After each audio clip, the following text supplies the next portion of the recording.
Hello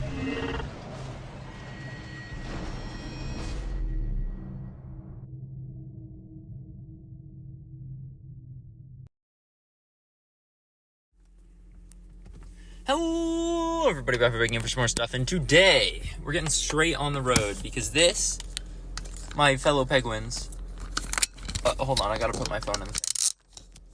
Because this, my fellow Penguins, is projected to be the longest, sorry, I gotta back up. I'm in the parking garage. I got a good spot though. Okay. So this, my fellow Penguins, is projected to be the longest, well, I was gonna say, the longest PEGCAST, but I could even go a step farther and say the longest Bat-Peg video to date. It's supposed to be a real juicer. And, I don't have that much prepared to talk about. So we're just gonna hope that I can kind of truck through it. I'm gonna talk about Rivals some. I'm gonna talk about anime some. And yeah. So there's a lot to talk about. And it's gonna be an exciting day. Here's the thing, Penguins, this is what we're gonna talk about first, is where I'm going. Actually, first we're gonna stop at this stop sign for a little bit extra time so I can put on some sunglasses, because goody gumdrops, Penguins, it's hard to see. The sun is in just the most annoying setting position. So just the way that things have worked out means that I'm starting my drive at a time where I'm gonna catch rush hour. Pretty exactly. And this is gonna be pretty much the worst possible time for me to leave.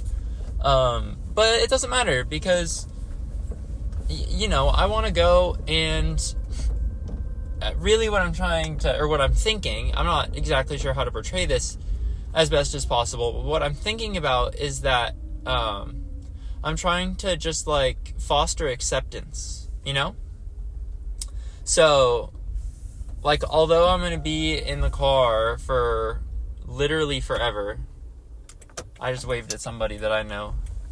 It's my roommate's sister. I just waved at them because I'm leaving the campus. Although this is going to be a long car ride, and although it's frustrating, you could say, let's accept it, I'm going to be here and I'm just going to make the best of my time. There are things I would less rather do. How do I say that? There are things that I would rather do less. There are things that I would rather do less. There are things that I would less rather do. There are things that, I don't even know how to say it normally. I can't figure this out. There are things that I would rather not do. No.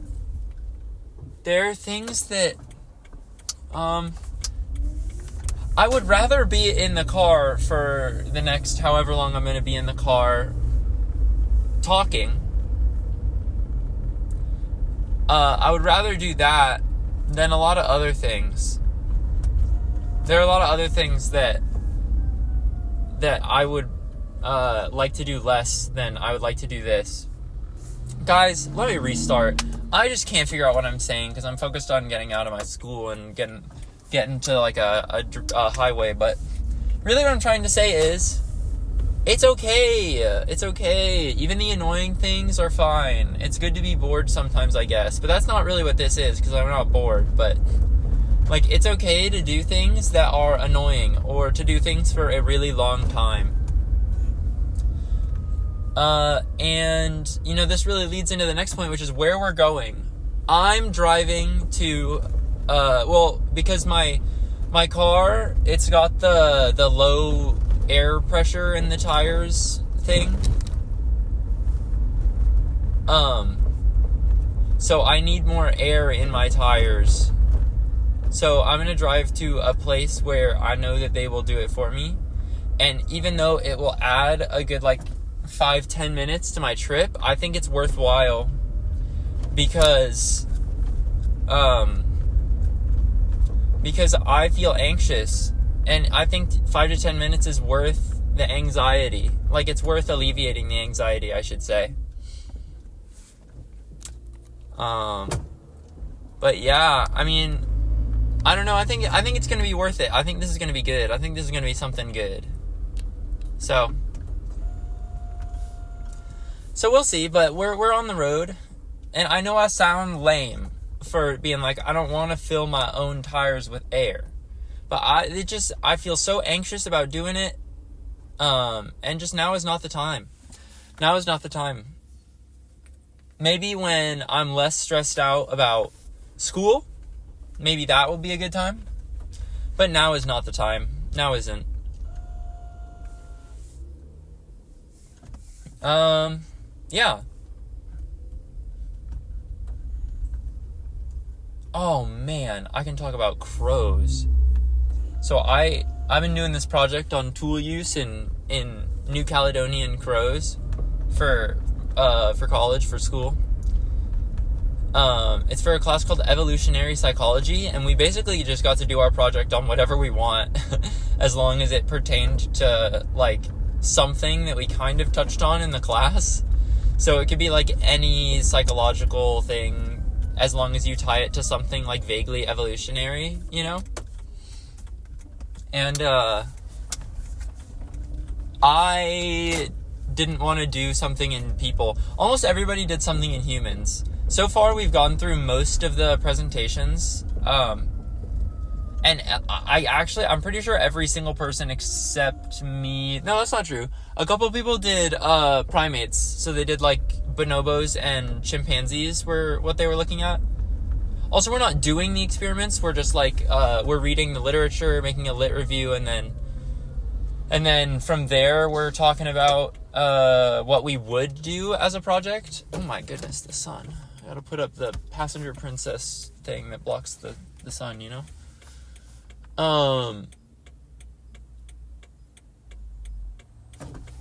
But, yeah, so basically, I'm monkey. So basically, I did mine on crows. One other person did theirs on, like, bonobos and chimpanzees, and everybody else did theirs on humans. So, you know, I think maybe I was a little weird for doing mine on tool use in crows. Because even the one on chimpanzees and bonobos is about the self-domestication hypothesis, which is like a leading hypothesis in the field on why humans are so cooperative, essentially, and like what makes them different from other animals. And that's why you study primates so often, is because primates are the closest relatives to humans, because we are also a primate. So, like, non-human primates, like chimpanzees, are a little more aggressive, and then because, like, if you follow the self-domestication hypothesis, then bonobos are a little more self-domesticated than chimpanzees, and that makes them a little bit more pro-social, and blah, blah, blah. So, you know, it does relate back to humans. My project is basically, like, I don't know, I didn't really want to talk about people, I wanted to talk about crows, because they're awesome. Crows are awesome, you guys. I think I said in a past PEGCAST that you should look at crows. Like, next time you see a crow, you should look at them.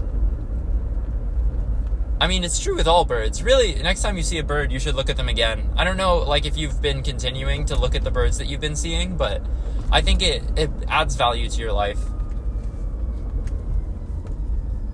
But yeah. So that's that.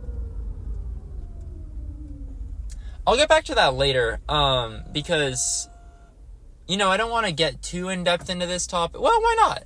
Why not? What else am I going to talk about? What else am I going to talk about? So basically, there are these crows from the island New Caledonia, right? And on this island, in order to get their food, they have to get bugs from, like, little crevices in trees and stuff. So how they do that is they use tools, you could say. They, like, pick up twigs, and they pick up, like, bits of leaf. And they use those things to, like, get the bugs out of the crevices. And what's cool about this is that, you know, their twig use is cool, whatever, they're so smart, but like what's really cool is the way that they make tools out of pandanus leaves, which are the kinds of leaves that are there. And basically they like tear off little strips of leaf. Oh, I gotta turn here. Basically they'll tear off little strips of leaf.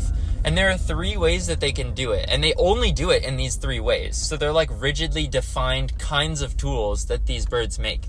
There are the wide ones, which are just like one chunk of leaf that's been torn off. And they just rip it down by the vein of the leaf. So it's like it's pretty much a straight strip. There's a wide one.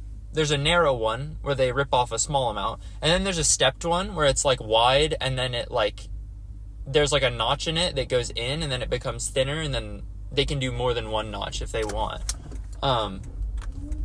But basically there's wide, narrow, and stepped. And you might think like, oh, okay, is it innate then? Like are these tool manufacturing behaviors innate to crows? Because all these crows in New Caledonia, they're making these tools. So might it be that they have evolved to literally always make these tools, and it's just like in their brain, it's a fixed action pattern, if you will, is what I think the field calls it. I don't remember. I learned that in a different cognitive science class. But like, do we think it's a fixed action pattern, or do we think that it's something else? Like, how are these crows learning to create these tools? And so, you know, you put a crow, well, what they did is they put a crow in a cage, essentially, with a leaf, and they incentivized the crows to make stuff. And they only had 4 crows, and only one of them did it. And because only one of them did it, you can say that it's not innate. Like, it's not something that is within the crow's biology. Like, they're not coded to create these tools, right? So that's pretty interesting, I think. And then, so you're like, okay, so if they don't do that, then does like the parent teach the kid? So they observed these crows in the wild, and they found that they don't teach at all. So like the parent crow, when they're manufacturing the tools, when they're creating them, they're like, the kid does not care. The kid could absolutely care no less. Like, he just doesn't look. The child crow is like off doing their own thing. When the parent crow is trying to fish stuff out of the tree, the crow is like super invested. The baby crow is like super interested. They're super invested. They're like, whoa, this is awesome. But they don't watch the manufacturing. And the manufacturing is what we're really interested in here, because it's like, how are they manufacturing these tools? That's such a complex behavior, right? So they don't watch the manufacture. So what the heck? But what's interesting is that the crows will give the tools to the child. And they'll just drop them down and give them to the kid. And then the kid gets to like play with them and try to figure out how to use them and stuff. But what's interesting is you would expect, oh, the crow has seen what the parent will do. Now the crow will imitate the parent, follow exactly what the parent does. And then, what the heck? Sorry, really confusing intersection. Just because like some cars aren't moving and I'm not sure why. Also, the sun makes it really hard to see when it turns, when the light turns green. But yeah, so crows don't imitate, like, at all. Like, if they see their mom or their parent crow dig something out of a hole using the stick, they don't do it. Like, they don't copy the behavior. It's something so interesting, right? Because you feel like that's so obvious. But we're just really, like, as humans, very programmed to, we're very programmed as humans to imitate. Like, it's a thing that we do. And in our like brains, whenever we see other people do activity, our regions of the brain that would correspond to doing that activity also fire, like the neurons fire. There's activity in brain regions that would indicate that we are doing the action ourselves. So humans, we're really, really, really good at imitation, but these crows, they just don't do it. But their parents give them the tools, and the crows are very interested in the tools. So one study was like, well, let's test all this garbage. We're going to see if crows will imitate humans when the humans try to get stuff out of the log. The crows did not do that. But I don't know, that feels weird saying like, oh, they didn't imitate humans. But we saw that they didn't imitate their parents either. So I feel a little bit better talking about it because of that.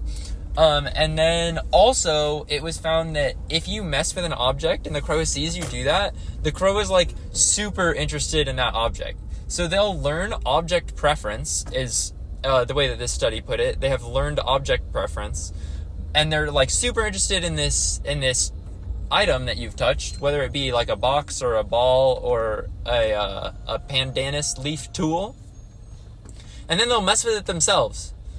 And that's crazy. That's crazy. I think that they care so much. They're just like, dang, this thing must be cool because this guy's messing with it. I want to do something. And they're just curious little birds, man. They're so awesome. And so they learn object preference. And with this object preference, they must be doing something to learn how to create tools, right? Because they're not imitating. They're not imitating, and their parents aren't teaching them. So, like, how are they learning to create these tools? It's so interesting. And, you know, the first proposed and the best so far proposed answer is that there's some sort of cultural transmission that doesn't require imitation or teaching. And this is a new understanding of culture, period.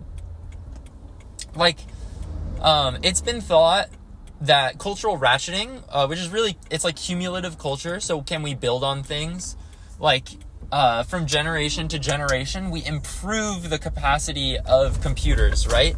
Like, because we can transmit the information that the older generation has about computers to the younger generation. The younger generation can iterate upon that knowledge, and, oh no, dude, I'm getting into big traffic town. The older generation transmits the info they know to the younger generation. The younger generation iterates on that, and then they pass it down to their younger generation. They iterate, they pass it down to their younger generation. That's generally what cultural ratcheting is. And the thought is that these crows have the capacity for cultural ratcheting. And that's how we got these three kinds of tools, is that they iterated upon the wide tools. So first they had wide tools, and then they had narrow tools, and then somehow there was some sort of process in which they iterated and passed on the stepped tools. Those are the ones with like the notch taken out, so it's like thick at the bottom and then skinny at the top. You could think of it like almost like a screwdriver, you know, if you think about like the big handle of a screwdriver and then the skinny part at the top. It's not quite like that, but like that gives you the picture. I have to lock in, you guys, on driving. This is a terrifying entrance to the highway. This is the scariest one I have ever had to go on. So I really have to focus up. So give me a sec. I think I'm going to go after that car. Okie dokie. Here we go.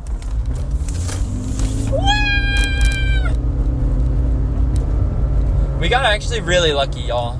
We got really lucky. That was awesome. We like caught it at just the right time. There was a gap so quickly. I mean, like people get stuck there for really long periods of time. But we got super lucky, and there was a gap just for us, Penguins, just for us. So just to recap, we think that crows have cultural ratcheting, and that's how they've made these step tools. previously we thought that in order to have cultural ratcheting, there had to either be teaching or imitation or both. Because how are you going to transmit that information to the younger generation for them to iterate on if you're not teaching it to them or they're not imitating you, right? So these crows are like challenging our fundamental beliefs about how cultural transmission can happen, right? At least they're challenging the beliefs of the definitions that we have of how cultural transmission works, which I think is insane. I think is just crazy.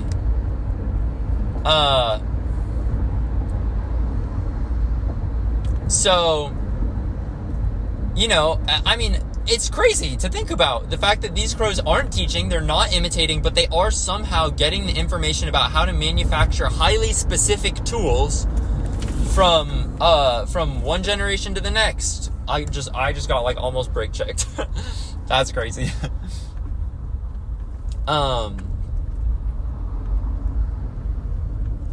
So, there's been a lot of research done on, well, actually not a lot. There's been some research done on how does this happen? And the current working theory is that it's done through a process called template matching. And basically template matching says the crows, because they're so interested in these leaves once they've seen their parents use them, they will get the leaf and they will memorize it. And they will form a mental template of what the leaf tool is supposed to look like in their head. And this memorized version of the leaf tool stays there forever, pretty much. And, hello, I don't know if you can hear me. But yeah, so they form a mental template of what the leaf tool is supposed to look like.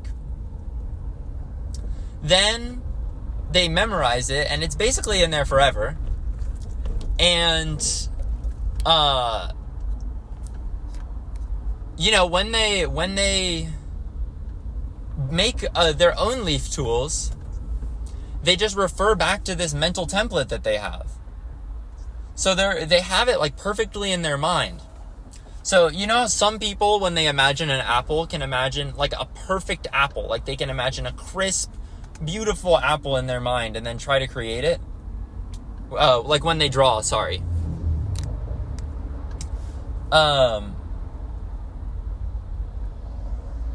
So basically the idea is these crows, they have perfect images of what these tools are supposed to look like in their mind. And I am stuck in just the worst traffic ever. And I can't merge because this highway is evil. And it's full of fast and scary. Actually, that was my chance to go. But yeah, basically they match these templates in their head to the leaf in real life. And then they make them. Which means that there is, assuming that oh my, dude. If I did not brake on a dime, would have just got T-boned. That was terrifying. Also, guys, I don't know if you could hear it. I tried to honk at them to say, watch out, I'm here. Because I don't believe in an angry honk of the car horn. I believe in purposeful honks of the car horn, but not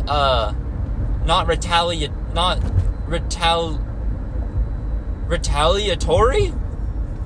I don't believe in honking your car horn in retaliation. I only believe in transmitting info with the car horn. And I've been working on it because the first time I tried to do it, I let out a little meep, and it sounded so stupid. So I've been working on trying to honk more effectively. But I don't really get very many chances to do it because people don't almost crash into me very often. So I've only practiced 3 or 4 times, but I think that was a good one. If you guys can hear it, then hooray. I hope you understand that I'm improving. So, my goodness, that silly man on his motorbike. So, these crows, have shown us, assuming that all of this is correct, that you can transmit information through cultural artifacts, meaning like stuff that is made, without intentioned teaching and without imitation, which is like something that has not been considered before in cultural transmission. But yeah, these crows, they learn how to create the tools just by like dealing with them for the first 6 months of life. And by month 12, they're using like basically 100% their own tools. They don't use any of the tools that were from their parents or that they found on the floor. They make their own tools almost 100% of the time from 12 months old onwards. And what's so cool about that is that means they learn really early. If it's 12 months, I mean, like, that's a year. They got a lot more life in there, like another year to iterate on this. And they could have iterated before they were 100% using their own tools, right? Like, if they're given this much time to iterate, then it's super plausible that they would iterate on the wide tools and create step tools. And, you know, I mean, that's awesome.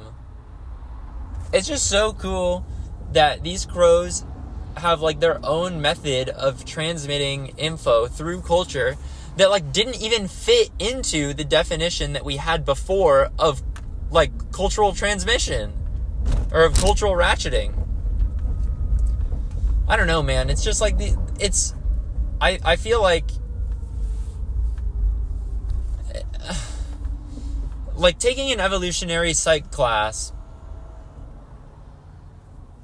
is really interesting because like you do learn about specific capacities and limitations that certain animals have over one another. So like I learned a lot about why humans are more developed than chimpanzees and bonobos, right?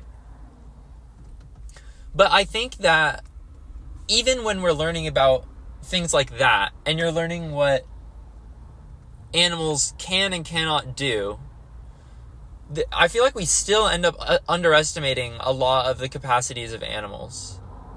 And there's just so much happening that, you know, we're unable to observe. But, you know, I just thought that was cool. Guys, this is a problem.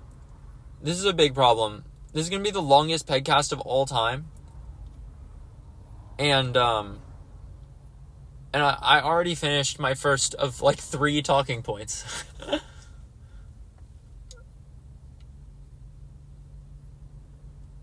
This is bad. So yeah, this other person in my class did like, why are people interested in music? And then switched it to which has more of a say in our musical preference. Is it like genetics or environment? And I mean, like, that's an interesting idea. It's kind of hard to study, honestly, because it's not like you can take like twins from birth and separate them and then say, do they have the same music tastes? Because that's like evil to do. But I don't know, people do it with crows, so who even cares? But yeah.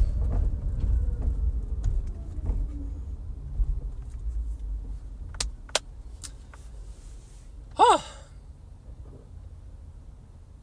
So, another thing I wanted to talk about was Rivals of Ether, because as you guys know, I was super, super excited about it. And when it came out, I really enjoyed playing. I picked up Forsburn, who I thought was the coolest looking character. And since then, I've played quite a bit. And, you know, I'm not great at the game. There's still some, like, tangible things that I know I could work on to become better. But I have gotten to the point where I can form, like, some pretty good opinions, I think, about some of the cast. Not all of the cast, right? But a good chunk of it. Like, there have been a bunch of tournaments and we're seeing characters like Fleet, who's like a fox with a bow and arrow. She's been doing really well. because she just, like, murders you. Like, if she hits you off stage, she can kill you very reliably compared to the rest of the cast. And we're also seeing characters like Crag be really good because they just gave him, like, immense kill power, without that many, like, potent weaknesses. Like, he has quite a good recovery. He's very heavy, so he doesn't die that early. And he's got, like, a really, really, really strong grab game. He's got strong specials, a very good projectile game. And he's very simple, which is what you want. And I think that, a lot of people were underestimating him because they were saying, oh, he's so big. Like, Crag can't be good because he's huge. He's a very large character. But the thing is, that matters a lot less when he's fast. And he's got huge moves, and they just kill. So, I think, like, theoretically, my character could do well against Crag if I just, like, outmaneuver him and try to play, like, my ranges correctly and be careful about his projectiles and really play quite defensively. But that's kind of because that's how my character wins. And I've been feeling frustrated about this. So, like, I feel like in order to play my character well, I have to be, like, a pretty campy. Like, I have to not approach that much. And that's because, like, a lot of my strong options can just get beaten out by crouch cancel. So if you hold down, it's like essentially an alternate form of blocking where you still take damage, but you don't go anywhere, and then you can counterattack. My character, like, if I'm trying to attack forwards, I'm quite susceptible to this. I have things that beat it, but they're all slow. So, like, if I jump in, it's kind of obvious what I'm gonna do, and then they can counterattack. And of course, if I was, like, a way better player, I could probably get around a lot of this just by, like, baiting out things and playing very fast. But, I'm not terrible, and I'm really struggling to do this. So, I feel like my character has to be played quite defensively, despite coming off as, like, really fast and cool. And that's frustrating to me. So I've just been feeling annoyed that I have to camp people out so much, and annoyed that I have to just, like, not approach. Because every time I approach, I die. And every time I don't approach, I at least get close to winning. But yeah. Guys, I'm making it to the gas station. It's right here. The gas station is right here.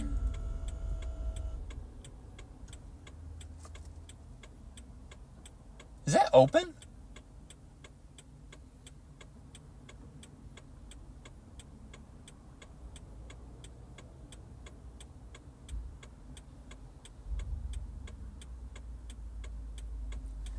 I'm just gonna hope it's open. It doesn't look very open to me, but maybe it will be.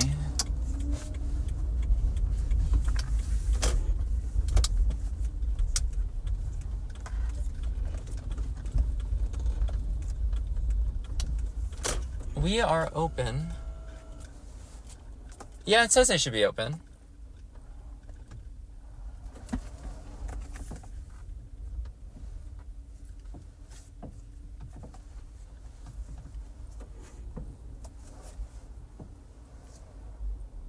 Okay, well, guys, I'm gonna pause it.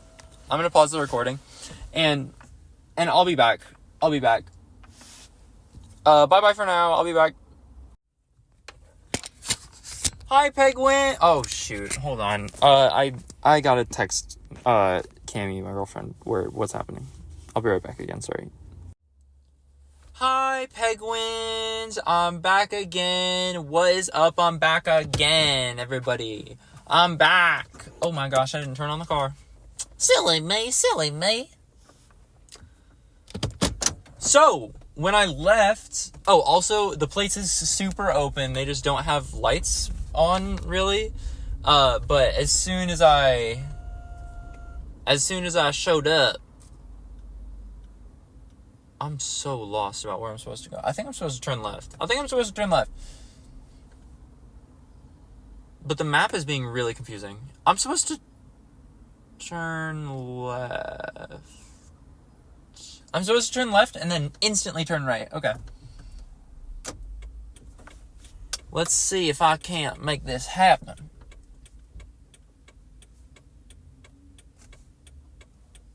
It seems as though I cannot. There are too many cars. I'm going to turn right just because there's nobody there. I'm going to make a U-E up a little farther. Wait, what? I wasn't supposed to go this way.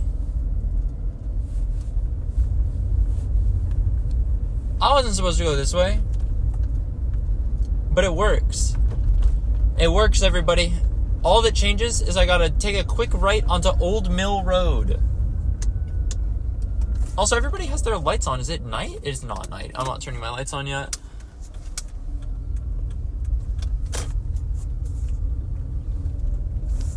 As soon as it starts to be like dark enough that my grandparents would say it's dark out, then I'll turn on my lights. But right now, it's just like straight up not. Also, the reason I had to ask is because I was wearing my sunglasses. So... hold on, I gotta put up the passenger princess thing.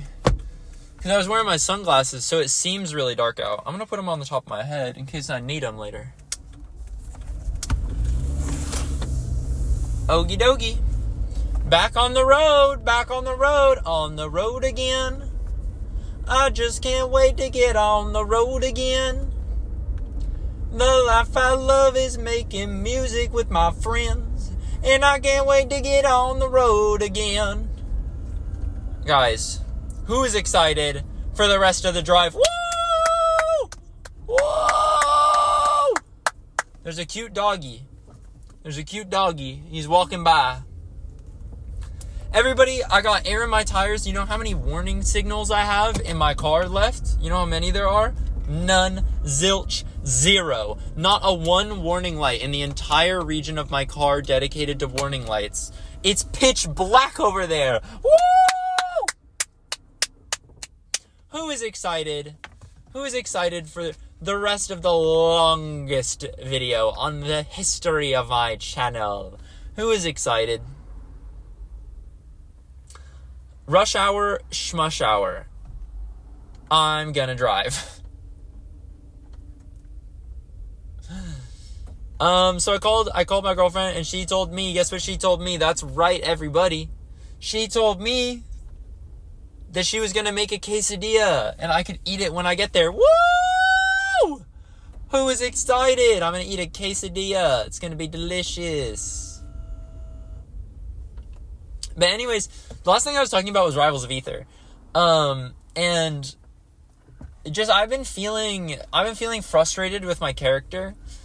He's definitely the character I like the most out of all of them to play as, but he has some things that are frustrating. Like, he has no fast kill options other than one. He has to, like, spend a lot of the game charging up, which I suppose makes it not fast, but you understand what I'm saying, surely. Like he has a move where he, like, gets ready and then stabs behind him, and that's quite powerful, but it takes so long for him to get ready and stab behind him, you know? And then he has another move that looks like Marth down air, and that move takes a long time to come out as well. And I just don't have that many powerful options at my disposal. So it just requires me to play very well in a game where other characters do not have the same requirement. Wow, that's a beautiful doggy. He was like a Shiba Inu, but he was tall. He was like a Shiba Husky. Also, I saw this picture the other day on Instagram or something that was like, I always thought that Huskies and wolves were like about the same size. And I was like, what? I did too. And then it's a picture of some wolves with a husky. And these wolves are like double the husky's size. It's insane. So, just so you know, guys, wolves are big. Just so you know. But yeah, like, other characters in this game don't have to be playing as well as I do.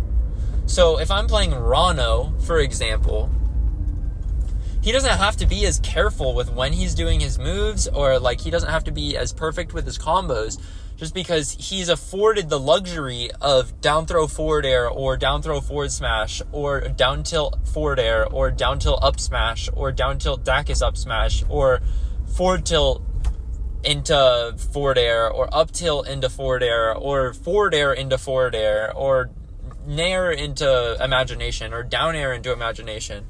So he just like has all these free options available to him where he does like one thing and then he has a forward air and the forward air kills.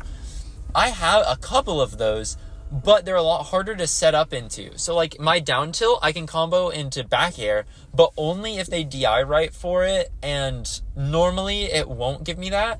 I can up tilt into it, but my up tilt is quite small, so I'll have to combo into the up tilt. Usually I'll be doing that with forward smash, but if I forward smash them and they hold down or they hold out, then the up tilt won't connect. So when I hit them with the first hit of my forward smash, I have to react to which way they're DIing and use that information that I've gained to decide if I'm going to do down tilt F smash 2 or up tilt. And if I do those things, then or if I react correctly because they have not correctly done the right defensive counterplay to my up tilt, then I can do up tilt. If they do the correct counterplay to my forward smash, then I can't up tilt. And if I up tilt, I get comboed and maybe die. And Rano just doesn't have anything like that. Like, he has down tilt, and then it either gives you a forward air, or it, like, barely doesn't, and nothing wrong happens to you. You know? And then, aside from that, I also can get, like, tech chase kills, but then I have to be good at tech chasing, which is way harder than anything that Rano has to do to, like, get his kills. And that's just Rano. Like, if we're talking about Zetterburn can forward air you randomly and you'll die. He can combo into it like weak up air or forward air. He can also do a bunch of different combos into up smash. He can do dash attack up smash, although that doesn't always work. And then if he grabs you, he has a 50-50 where he can either do forward throw and the forward throw kills, or he can do down throw and the up smash kills. And the defensive play for the forward throw loses to the down throw, and the defensive play for the down throw loses against the forward throw. So, you know, he has, like, really easy to access kill options. For Force Burn, he really only gets one, like, vaguely easy to access kill option, and it's unlocked by you, like, controlling the stage. So you have this smoke move where you cover the stage in smoke, and you can press down B to inhale the smoke. And if you've inhaled the smoke 3 times, then you charge up, and then you get like a big strong move that you can do. But if you have to recover from far away, then you'll have to use your stored up smoke for other things. And then you won't be able to do the big strong move. So you have to have like pretty solid control of the game to make it a consistent kill option, right? I mean, sometimes you're gonna find yourself with it in the right opportunity, and it's an extremely strong move for that. But if you're trying to make it a reliable, consistent kill option that you're using more often than not, then you're gonna have to be in like really strong control of the game. Now, do I think that's possible? Yes. I think that Forsburn is a very strong character because he has the options to control the game in ways that other characters, they have the options to control the game. I just think that Forsburns are more legitimate. So, like, Orcane can control the game by using his puddle and by using his bubble moves. But the thing is, a lot of those things kind of lose to parry and lose to a couple other things. And just because they're so reactable, it feels more like you're able to beat these things just by parrying legitimately, and they're not like there's a limit to how much control Orcane can have over the neutral if you're really good against Puddle, right? Because instead of fighting just against Orcane, you'll fight against Orcane and you'll fight against Puddle, and you'll try to parry Puddle a lot more. And then without Puddle there, Orcane's options are a lot more limited. with Force... Whoa, a Cybertruck just drove past me. I've never driven this close to a Cybertruck, but we're both stopping at a red light. We're, like, hanging out together. This is weird.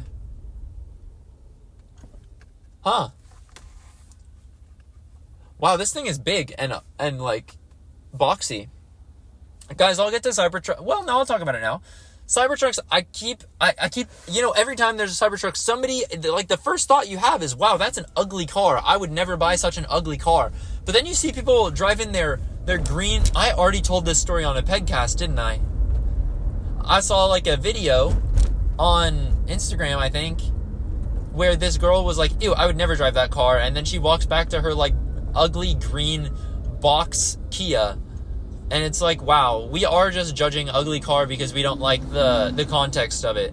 And you know, when we complain about Cybertrucks, let's complain about the things that we're actually complaining about. I don't like Cybertrucks because they're just like, they're huge. And they're created by a guy I don't like. And, it's just moving towards, like, an annoying, like, large truck type aesthetic for electric cars that ultimately doesn't need to be there. These are the reasons that I dislike the Cybertruck. Also, I saw, like, some safety things. Like, it could cut off your finger if you drop the trunk on yourself. But, whatever. Yeah, so back to Rivals. I think that Crag can control a lot of space with down B and neutral B. And that is pretty hard to deal with. But, like, Orcane can't control as much space. Raster controls a lot of space by being fast if you've been hit with Tailwind. So, you know, you can kind of play against Tailwind, and then there are moments where you have a lot more control against him. But Forsburn, he controls it with smoke, and you can get rid of the smoke, but you kind of always have to be fighting against that. And he can also just gain a lot of control by the fact that he has a lot of range, a lot of speed, and really strong... moves to call people out when they're in the air. So, like, if you jump up and you air-to-air somebody, like they're in the air and you jump up and up-air them, then that really, like, it gives you a juicy combo. And it's super disjointed, so it's, like, really safe for you to do. And then also you have forward air, so, like, that's a very fast move, so you can kind of catch people off guard with forward air, and you can combo it into combust, which is the strong move that you have to charge up. So, you know, like, your control of the neutral is quite good, and then you also have clone. And clone is really strong because, first of all, you can try to trick people into not knowing which copy of Forsburn is you, but stronger than that, I think, is just using the clone as a projectile. Because they can't really ignore it, right? So with Puddle, you know when the Puddle comes to you, it's an active hitbox and you have to hit it. With Clone, that isn't the case. Clone won't pop until you tell it to pop, which means that there's no consistent parry timing, and the only way to consistently get rid of Clone is to hit it. And when you hit it, there's hit stop, just as there would be if you hit a normal character. And during that hit stop, the main Forsburn can come up and attack you. So I think that his, you know, quote-unquote projectile, being Clone, is a lot better at controlling neutral space and getting him in than other characters' projectiles are, because of the fact that you can't parry it as easily, and the fact that the options you have to beat it aren't so cut and dry. Like, parry doesn't work, and shield doesn't really work because I can just run up and hit you without popping clone. And then also hitting the clone doesn't work because it, like, puts you in enough stun that I can run up and punish you for it. So I think that's something really strong about Forsburn, is that he has the ability, if played at an extremely high level, to just gain significant control over the game state. And that's not to say that he will win every game when he has a lot of control, because his combos are difficult and he doesn't have as many easy ways to kill as the other characters, right? Like Orcane has, like, really fast, very strong smash attacks that he can use. And, I don't actually know how to kill with Arcane. I'm gonna walk that back I don't know enough about Orcane to be talking about Orcane in this context, where I'm talking about the kill moves. But, like, Crag, so much kill power. He forward airs you, you die. But, like, as the Forsburn player, you have the capability to combo him really hard, and to control the neutral a lot. So, you know, like, I do think that Forsburn's a really good character, and I think that people are undervaluing him, and I think that people are not thinking about his strengths, and that they're mainly just thinking about his weaknesses, right? Because his weaknesses are clear. It's really hard to kill, and it feels like you have to work harder than the other characters to get things done.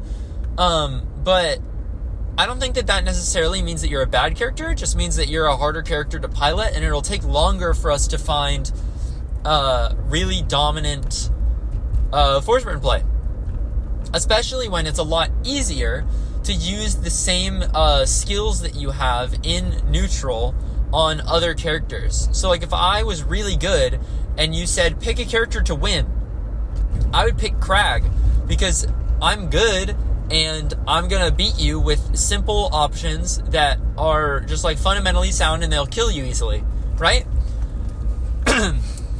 But some people want a more challenging character with a peak that has higher control over the game state. That's why people play Falco in Melee, right? Well, first of all, he's just really cool, but also he's an extremely powerful character that has obvious weaknesses. Like, he has a bad grab game compared to the other top tiers. He struggles to kill sometimes if you don't know the specific routes of combos that you're going for. And he doesn't have any cheese like the other characters do necessarily. I mean, he has, like, a couple things, but he doesn't have anything like forward throw down tilt or forward throw forward smash when you're Marth. He doesn't have anything like up throw rest when you're Puff. He doesn't have an up smash or an up throw up air like Fox does. He doesn't have shine spikes. He doesn't have just, like, a random knee like Falcon does. And he also is lacking in speed. But he makes up for that with having really, really strong moves, having a good combo game, and having laser. And laser helps you control the game state. So although other characters might kill him more easily, right? And they might be able to outspeed him, and they might have easier to access kill options than Falco does. Falco just affords you, as the Falco player, such ability to control what's happening in the game, and to answer really pretty much any problem that's posed to you. Now, I think that Falco is a significantly better character than Forsburn. Because Falco does have some quick, powerful moves, right? He's got his back air that's fast enough and very strong that he can find really early kills. Or not early kills, sorry. That he can find reasonable kills. And that's not to mention, like, he's got a bunch of other things that just make him stronger. Like, his shield pressure is a lot better. He's just, like, a much more oppressive character to deal with. And he just has better, like, fundamentally sound, large, hard-hitting buttons that will lead into big damage. But Forsburn, it's really just a problem of his kill moves coming out slowly. And I think that as the game develops and as we kind of learn how to play the character more, we'll find more opportunities to link into combos that have kill potential, that will find more ways to reliably edgeguard characters with Forsburn, and that the strengths that he has, especially using clone and neutral to start baiting people out and, like, get you in and get you more in control of what's happening. I think that these things will start to develop more and more as the game gets older and older, as long as there are, like, really skilled players playing it. And I can see Forsburn being, like, a top threat, even if right now he isn't. And this is definitely something that's possible is that I'm wrong, right? It might be that I'm overestimating the capacity of parry to shut down other characters' neutral tools. So, like, maybe it's actually too hard to react to Orcane Puddle all the time when he has so many other options. And maybe Orcane actually isn't limited by parry, right? Maybe Crag isn't limited in the way that I think he is, and maybe Raster isn't limited in the way that I think he is. Or maybe the kill power of these characters is just too high for their lack of control over the game state to really matter. Maybe their kill power and their combo game is just too good and it doesn't matter because they kill you so efficiently that you lose anyways. Maybe those things are true, but I am new to Rivals, really. I played something like 20 or 40 hours of Rivals 1, but I really just played Rano, and I didn't learn the game in that much depth. I just kind of played it for fun sometimes. And it was also over a really long period of time, on and off, and I played a lot of different versions of the game. So a lot of it wasn't serious, is basically what I'm trying to say. Like, a lot of it was, like, I'm goofing off with the new character that came out. I'm, like, hanging out with my dad. I'm hanging out with my friend Linus. Like, a lot of the different times that I've played Rivals were like that. Which is basically to say I'm not a good authority to speak on the way that Rivals of Aether as a video game functions. But I've been playing a good amount of Rivals 2, and it feels like games that I've played before, and I feel confident that my ideas are at least in the right direction. And if I'm wrong, I think I will understand the reasons why I'm wrong are because of my underestimation of the power of certain tools, or my overestimate... Okay, that's not what I meant. I'll be wrong because I overestimate the power of parry and the ability to counteract the gimmick tools that different characters have. So I feel like we should be able to deal with I feel like we should be able to deal with the puddle. I feel like we should be able to deal with Crag Rock. I feel like we should be able to deal with Slipstream. I feel like we should be able to deal with Maple recovery shenanigans where she side Bs into the wall and stuff. But as I am right now, I think that in the future, Forsburn will be an incredibly powerful character in the right hands, in the same way that Falco is an incredibly powerful character in the right hands in Melee.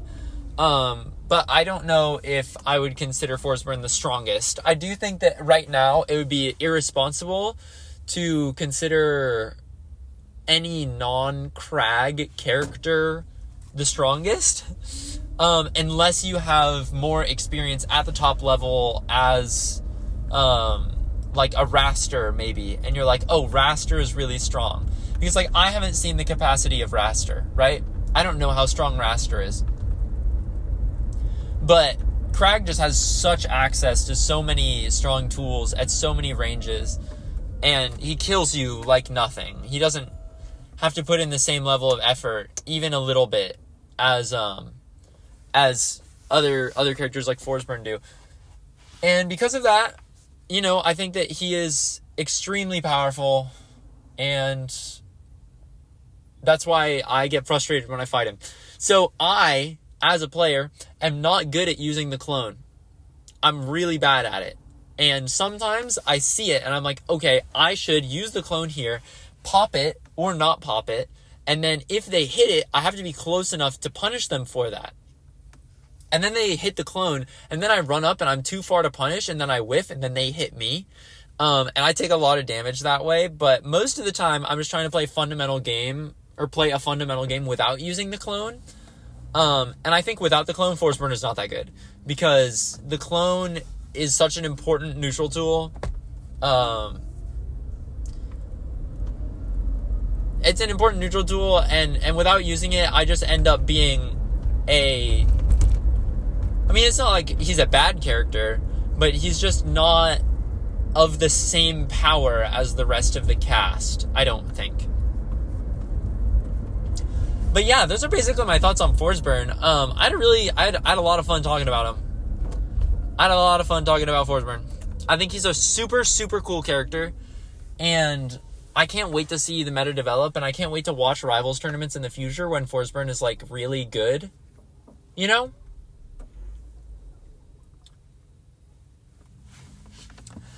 So, I just think that's super fun. And I can't really speak on the other characters because I haven't played them as much. Like, Zetterburn, he's like the other character that I would consider playing. just because he's, like, similar to other characters I've played in that he is a spacey. I got a yawn. But yeah, Zetterburn is he's a spacey, so I have a little bit more familiarity with his kind of gameplay. And I enjoy having the kill power that he has. I really enjoy having access to easy kill power. But I just find myself, like, not really understanding how to play him yet.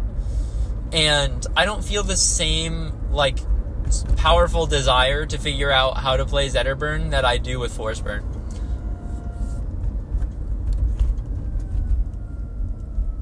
Because, like, I was really interested in learning how to play Forceburn. And I feel like I kind of have a grasp on it now. I feel like I have a good enough grasp, at least to have these sorts of opinions on it. And that's what I was looking for. Everybody, this is a first for the PEGCAST. I'm wearing socks. This is the first time in a PEGCAST where I've been wearing socks, I think. Because I'm wearing Crocs typically. And when you're wearing Crocs, you don't gotta wear socks most of the time. But it's been getting cold out, everybody. It's been getting cold out. And I've found that socks have been helping my feet not hurt. Because I have really bad circulation. And socks help a little bit. They do. I used to say that they didn't. I was wrong.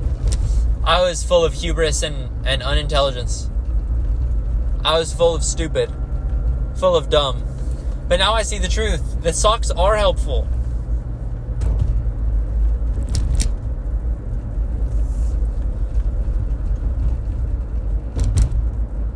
Guys, if anybody is listening and listen to all that Rivals talk and listen to all that Crow talk, I appreciate it.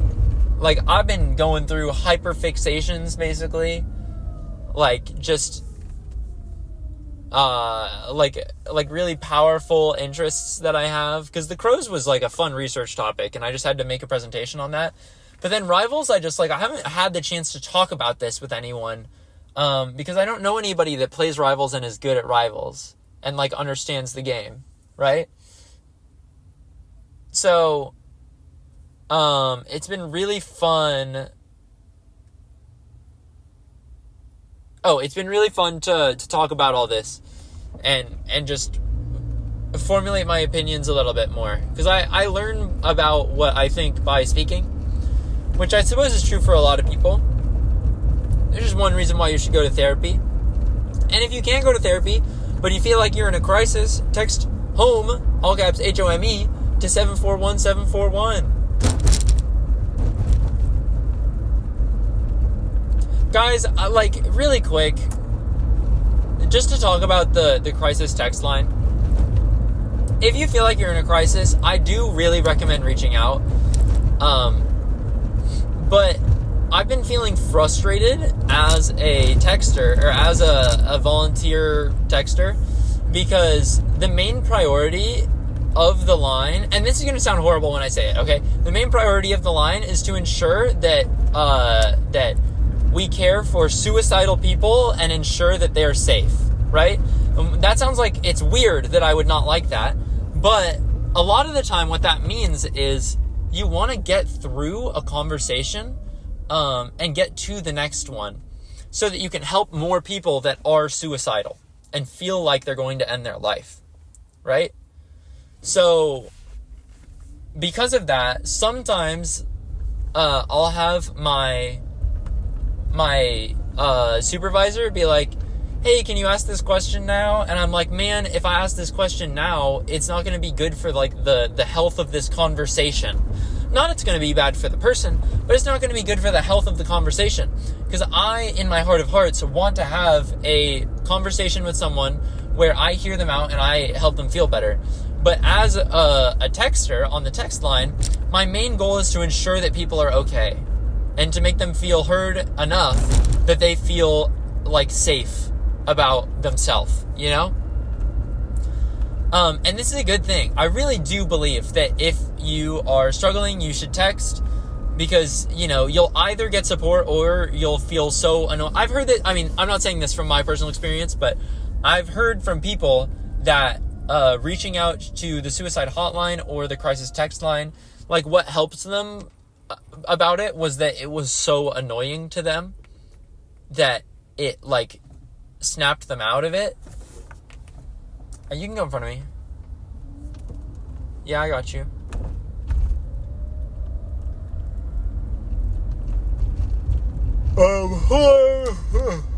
Hold on, I'm yawning is what I was trying to say. So I think that the crisis text line is a wonderful thing. But, you know, it's not a stand-in for the kind of counseling that I want to do in the future.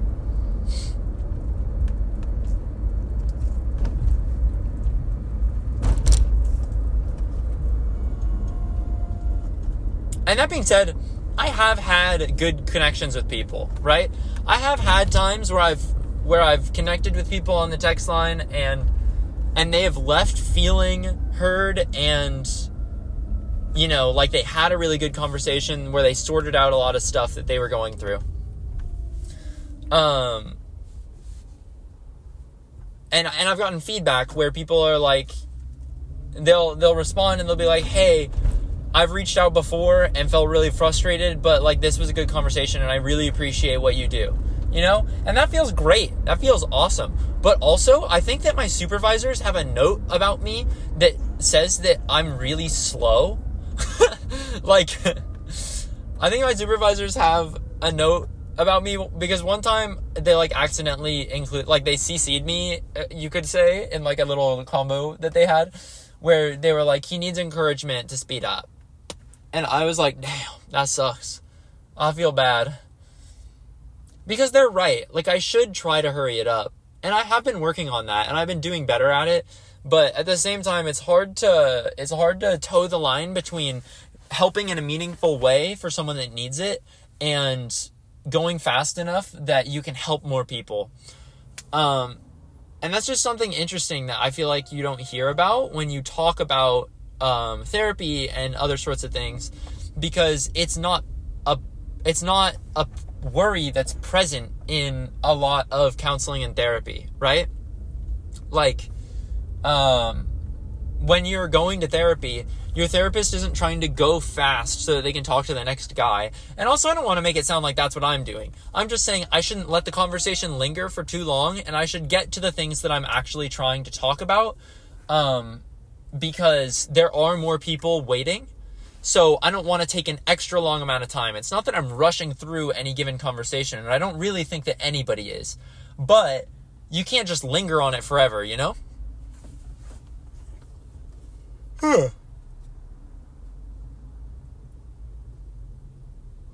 Sorry, I yawned again. I thought about the word yawn. I have really bad contagious yawns. If I think the word yawn, then, you know...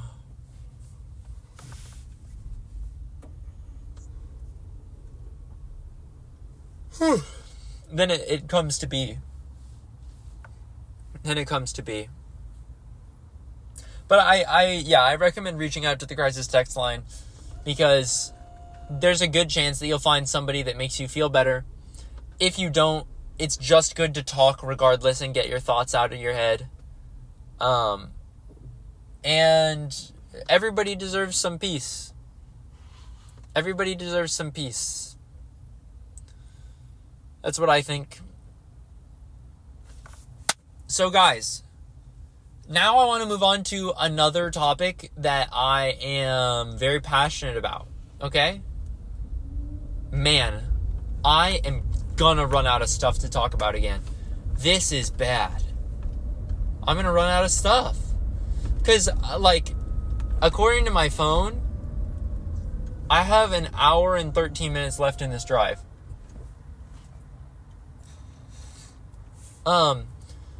The average PEGCAST is like an hour and 13 minutes. Right? So, that means I have to have a PEGCAST's worth of stuff to say. And I don't. So let's move on to another topic that I'm quite interested in right now. And this is an important thing to preface. If you have not seen The Melancholy of Haruhi Suzumiya, then I really, really recommend you do so. And I really recommend that you don't get spoiled by me right now. okay? I'm going to explain some of Haruhi right now.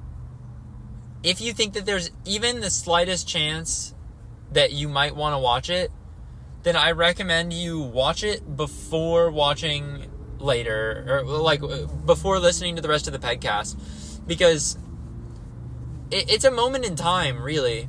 When Haruhi came out, I'll tell you when it's spoilers time.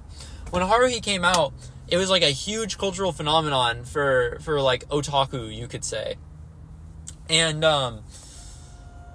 it was a huge hit, and it really changed the industry in ways where it was more focused on moe, and it was more focused on cuteness, essentially, and it was more focused on otaku type stuff, and like things that could be talked about.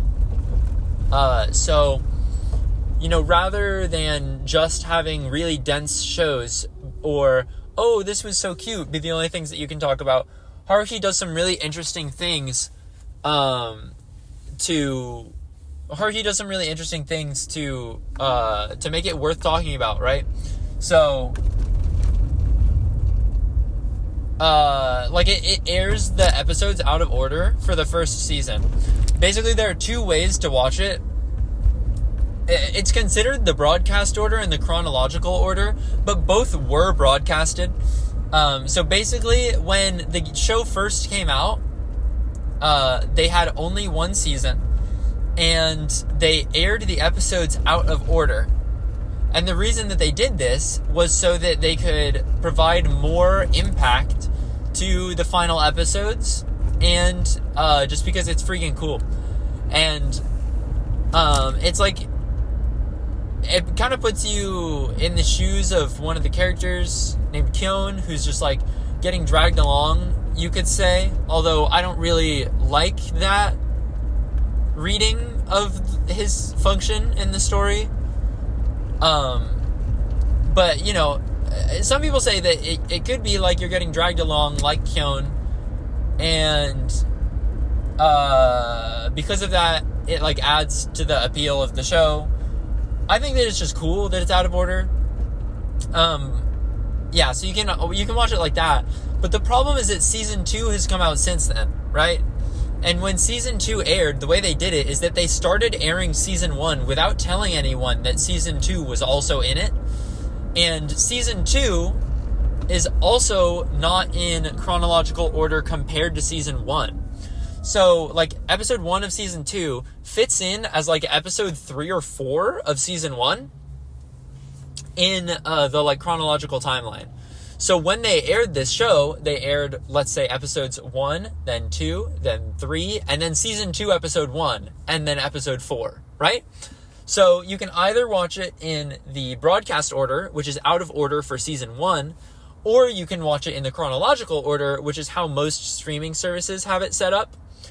The reason that it's set up for chronological order as opposed to broadcast order is because if you watch in broadcast order, then you just have to watch all of season 2 as a standalone afterwards, when it would normally be fixed within the season 1 episodes. So, yeah, I mean, honestly, like, I definitely see why you would want to watch it both ways. Both ways are really interesting. I think I prefer the chronological order, though. I think I do. And this is coming from someone who, right now, is partway through rewatching The Melancholy of Haruhi Suzumiya, the anime. And I'm watching it in broadcast order for the first time, as opposed to chronological. So I watched season 1, and then I am now watching all the episodes of season 2 that I didn't see.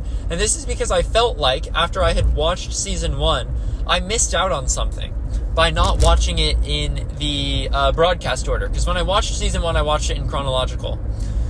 I felt like I missed out on something by watching it in chronological and not broadcast, because that wasn't the way that season 1 was originally aired, and therefore originally intended to be viewed.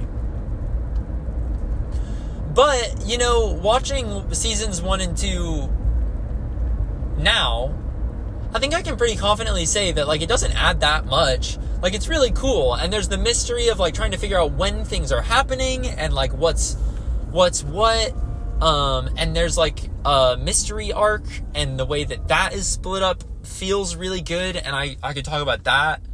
In fact, I will. But I don't know. I don't think it's necessarily worth watching it in the broadcast order, because I think that Haruhi stands out even without the broadcast order. And I think that their decision to make the climax final episode the most climactic episode of the show is totally reasonable if they want to market this anime, but I don't think it's necessary as someone that really enjoys the kind of episode that the last chronological episode of season 1 is. I really enjoy the kind of, like, slice of life that episode brings, and I find it beautiful. I find it beautiful, and I think there's a lot to think about there, and that the chronological order was definitely done for a reason, and I understand it, but it's unnecessary to get a... you don't have to watch the broadcast order to get an experience from Haruhi Suzumiya that is, like, emblematic of an all-timer, essentially. I think Haruhi is an all-timer with or without the broadcast order changes. It's just such a well-constructed show. And from right now, I am going to start talking about spoilers. Okay? I'll put on the screen when I'm done talking about spoilers. I'm going to put the timestamp on the screen. Sorry that I don't know it now. But if you're listening, then... okay, so if you are listening right now, take a look at the screen, see when you have to skip to spoilers, right? If you have any inclination to watch The Melancholy of Haruhi Suzumiya, I really, really, really think you should. I really think you should.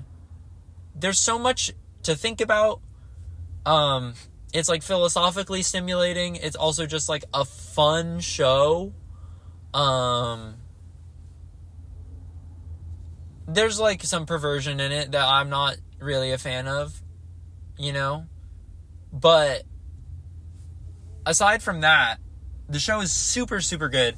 And I can't recommend it enough. But from now until when it says on the screen, I'm going to start talking about spoilers. So, go watch the show. Go watch it. I beg. I beg of you, go watch the show. So, I'm currently watching The Endless Eight.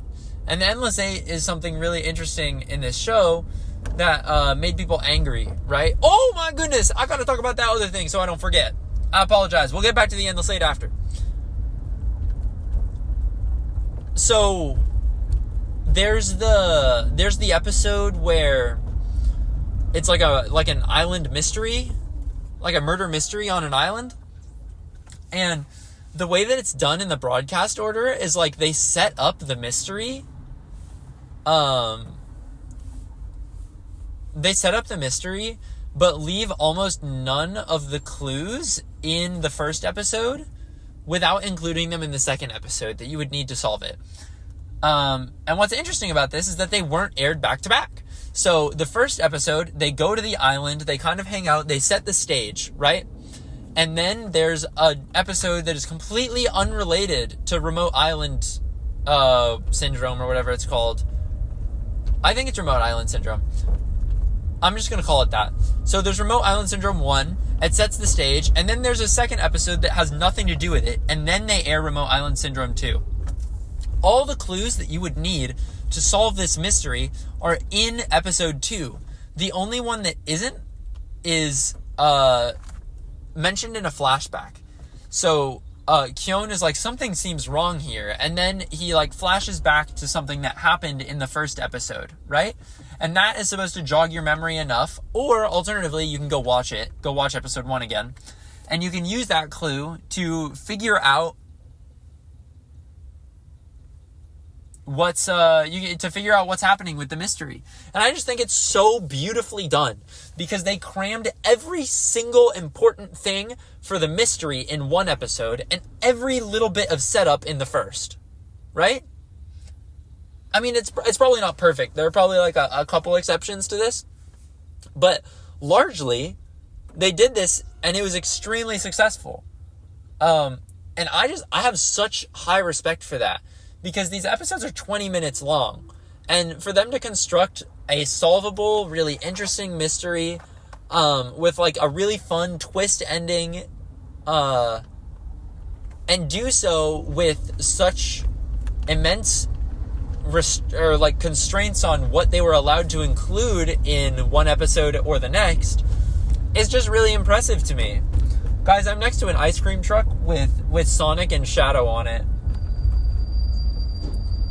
It's pretty awesome, man. They got Shadow the Hedgehog. All the kids are learning that Shadow's awesome because of that movie. But yeah, so I think that's really great. And now I want to talk about the Endless Eight because it's really controversial. Basically what happened is, they were writing the script because Haruhi Suzumiya is like a light novel series. It's a series of books, and they are adapted one by one into anime, or they were when they were making the anime. So they were gonna adapt the arcs, The Endless Eight and The Disappearance of Haruhi Suzumiya, both into season 2, along with some other arcs like Bamboo Leaf Rhapsody, which they did include. But what they didn't include was the disappearance of Haruhi Suzumiya. Excuse me, I don't know if you can hear, but I had a little burp. They didn't include the disappearance of Haruhi Suzumiya. And the reason that they didn't is because they were writing the script and they found that they wanted to be able to include more. The script was really long and they thought we should just make a movie, essentially. This is really dumbing it down, but they felt like we should make a movie. How are we going to fill the Endless Eight? How are we going to fill season 2 if all we have is the Endless Eight, Bamboo Leaf Rhapsody, and like a couple other episodes? And their answer was, give the Endless Eight to 8 different directors and have them each direct their own episode of the same thing happening. Because it's a Groundhog Day type plot where like the same thing happens over and over again. I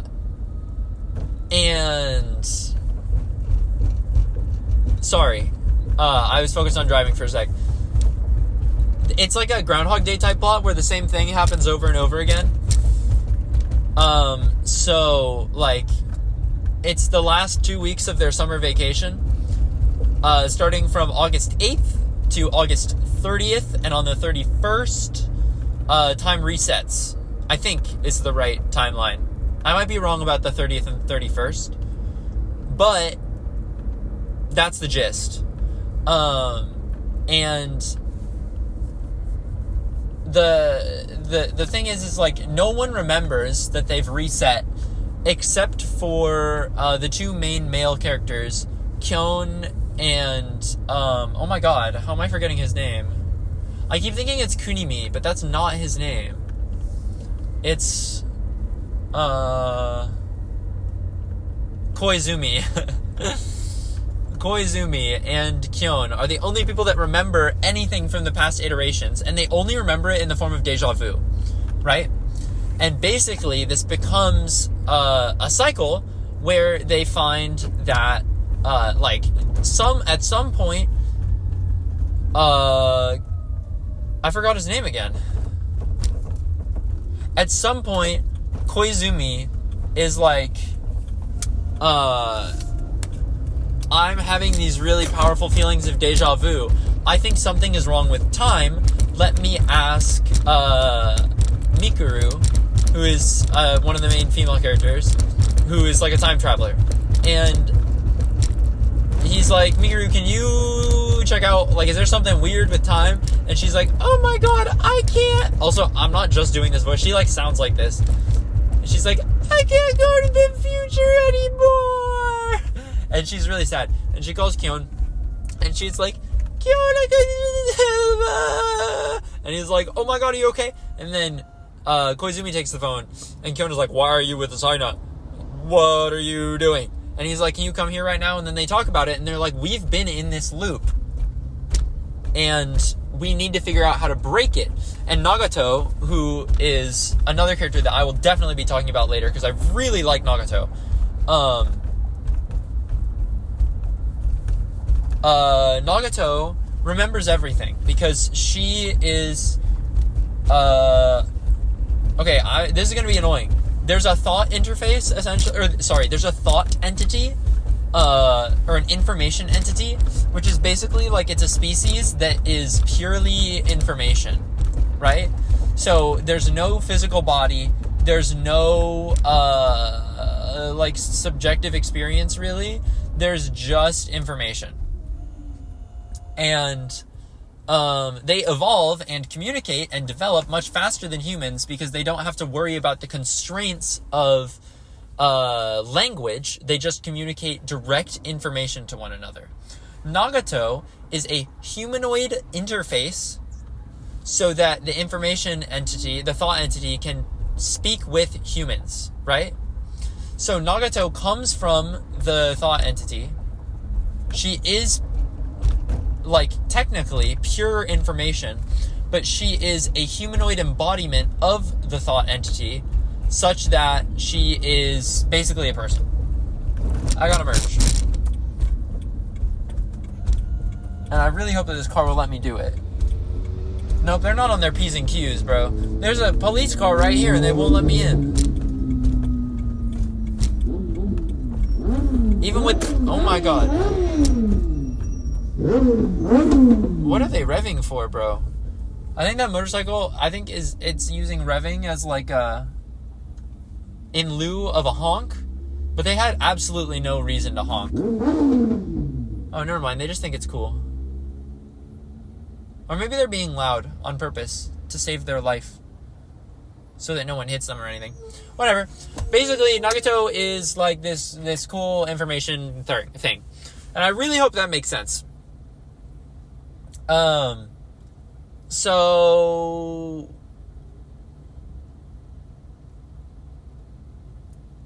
Nagato, because she is from the thought entity, she basically transcends time and space, because she is just purely information. So she has been conscious and present for every single loop, right? So every day she experiences the same thing. And while they're all met up in the night after Kyon got called by Mikuru and Koizumi, they ask Nagato, they say, how many times have we looped? And she says, basically, just under 16,000. And they're like, 16,000 times? Like, what are you talking about? And she's like, yup. And then she gives them more details. But, that's just like the basis, is they have to figure out how to get rid of this, or how to escape this time loop. And I appreciate this arc being more than one episode, because I think that there is sufficient depth to it that it demands more attention from you. And this attention is easy to give when you're stuck there watching it forever. So, basically, I guess the first thing I want to talk about is Haruhi herself and my guesses about the Endless Eight, right? So I've heard a couple theories about what ends the Endless Eight. And when I say a couple, I mean two that are different from my own. This is a weird merge onto the highway, honestly. It's a weird turn, I mean, to the entrance. Okie dokie. And we're on! We made it to the highway! Woo! So, I've heard one theory, right? Basically, so how this loop works, I should explain this a little bit more, is, like, there are 2 weeks left in the summer. Haruhi is like, guys, we have to hang out all the time in the summer. We have to hang out. We have to do lots of summery type things. Because it's our only ever summer as 10th graders. And they're like, okay, you're right. So then they do a bunch of summery stuff. And then, at the end of it, she's like, does anybody else have anything they want to do? And then no one says anything. And then she's like, well, I guess this is fine then. I guess I'm satisfied. I left tomorrow open in case we had more stuff to do. But since we don't, I'll meet you guys back in the club room for our shared club at school the day after tomorrow. Right? So, I'm yawning. So, she leaves, and then the cycle repeats, and they can't escape. So it's clear that in this last instance, where Haruhi is saying, I guess this is good enough, and I'm satisfied, I'll see you guys the day after tomorrow, it's clear that there's something wrong that's causing the loop to happen, right? Oh my gosh, I forgot the main part of the story. Haruhi is like basically God, and all her wants come true. This is why you had to watch Haruhi before I talked about this. Haruhi is basically God, and all her wants come true. All her desires. So there's something that's happening that's causing her to desire summer to never end, right? And because she doesn't want summer to ever end for some reason, it won't. And they do loops. Hold on, I'm waiting for the green light to go onto the highway. Okie dokie, and then I go... Nope, this guy wants to go in front of me. Oh, he wants to go in front of other people, too. This guy's mean. This guy's evil. He's being irresponsible and rude.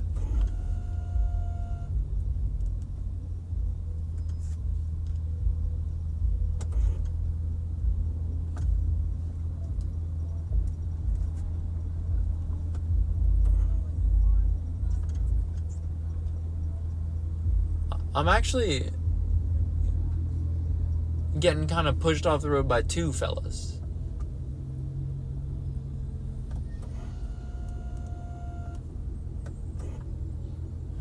This is such a weird entrance. Why what are these people doing, bro?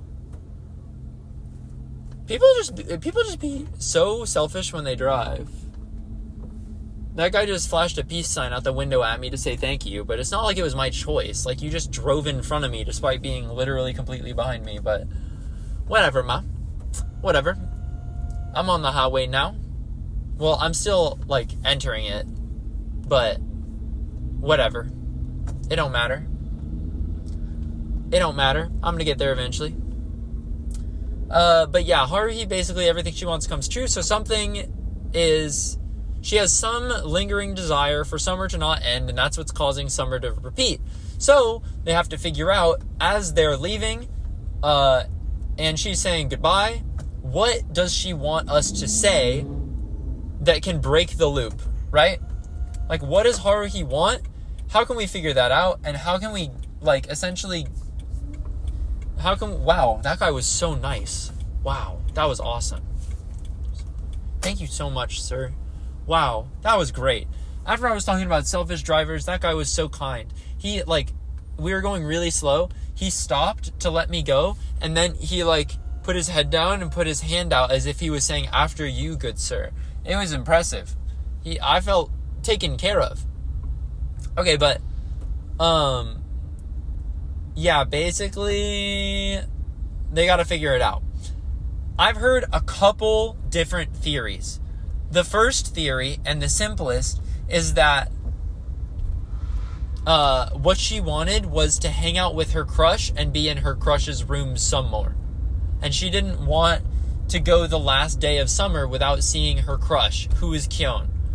So, how they break it eventually is Kyon says, everyone, you have to come do homework with me. Right? And this is what we're going to be doing. And, you know, like, you all have to come do homework with me because I haven't finished my homework. We're going to work together and we're going to finish the homework and everything's going to be good. And that's what we're going to do. And then Haruhi is like, okay, I'm coming too. And then they all do the homework together and then summer ends. The first theory is that she just wants to hang out with her crush because she has a crush on him. This is a maybe for me. I don't like this theory, but it's possible. I'll give it up.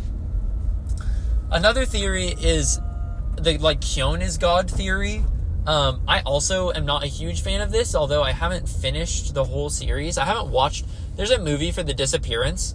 I haven't seen it yet, so all my thoughts are formed without knowing about The Disappearance, without having read the light novels, and without having read the books, like the fantasy books that a lot of the Haruhi books are inspired by. Because there's like a book that Nagato gives Kyon, and it's the first of a series that has a lot of inspiration on, or that it really inspired a lot of Haruhi. So these are all just my thoughts from purely watching the show. I don't think that it's just the crush thing because that's too simple. But maybe it is, right? Maybe it's just like, maybe it's a plotline that says, like high school love can feel like the most important thing in the world. It can stop time, right? Maybe that's what it is, whatever. Second one is Kyon is God. And that basically says that Haruhi is not actually God, but rather Kyon is. And they're telling him all these things about Haruhi to throw him off the scent, right? So maybe, like, Kyon wants all these things to happen, and that's why they're happening. And secretly, it's his stuff, even though he tries to hide that he likes a lot of the same stuff as Haruhi. And this is also a maybe. I like this theory a lot. I think it's very fun. And because I think the last book is, like, coming out really soon. When they all come out, I'm going to try to read them all. And if it ends up being a Kyon is God the whole time reveal, I'll be satisfied. I'll think that's really fun. Because it'll give, like, a new context to the whole show. And the whole book series, right? If we find out that actually Kyon is God and Haruhi was not.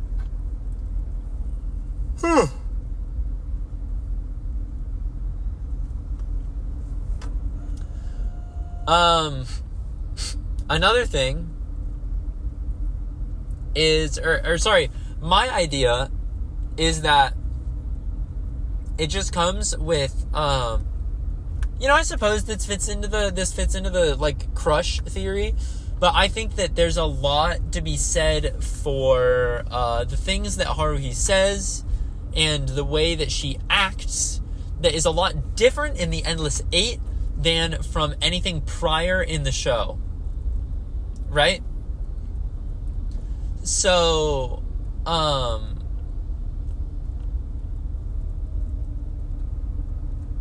Haruhi is really, like, she's aggressive, she is really selfish, she's not very considerate, and she's just, like, super annoying. And that's just who Haruhi is. And she never considers anyone else ever. And also, she doesn't like doing normal things. She likes to do, like, exciting, unique activities. And the idea of her being unique is really important to her.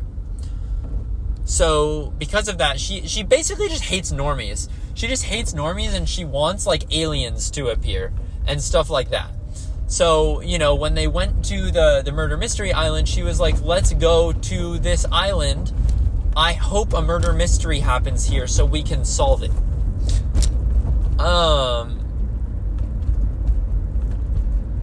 And yeah, like that's the kind of situation that we're in there. But during the Endless 8, there are some things that start to change, right?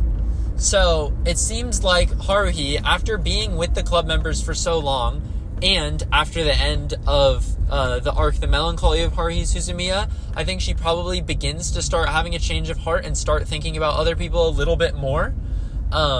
Because as she mentions, she does sometimes have thoughts of romance, but she tries not to let them get in the way because she knows that they're not worth anything.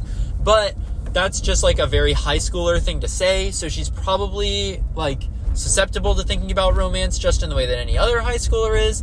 And because of that, when the Melancholy arc ends with Haruhi and Kyon kissing, it probably does a lot to change the way that she is thinking about Kyon and thinking about herself in relation to Kyon. Dang, I gotta get over. Will you let me in? Please? Thank you? Can I? Nope. They said no. They sped up.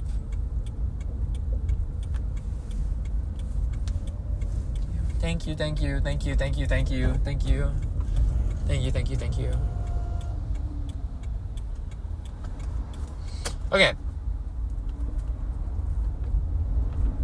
What was I saying? Oh, right. So I think that Haruhi does definitely like Kyon. But beyond that, I think that something interesting is the way that she just thinks about other people is probably changing because of this relationship that she has with Kyon. Because it feels like it's the first time that anyone has really treated her like a person is when Kyon is there. Everyone else is super standoffish, even in the club. Koizumi just smiles and nods. Nagato doesn't ever say anything. Mikuru doesn't really challenge her on anything, and beyond that is just like a submissive kind of person. Like, she just goes along with what other people say, even if she's not really with it. So Kyon being a really strong personality to stand up to her makes it so that it's the first like real relationship that she's had where someone is being real with her even though she's being insane.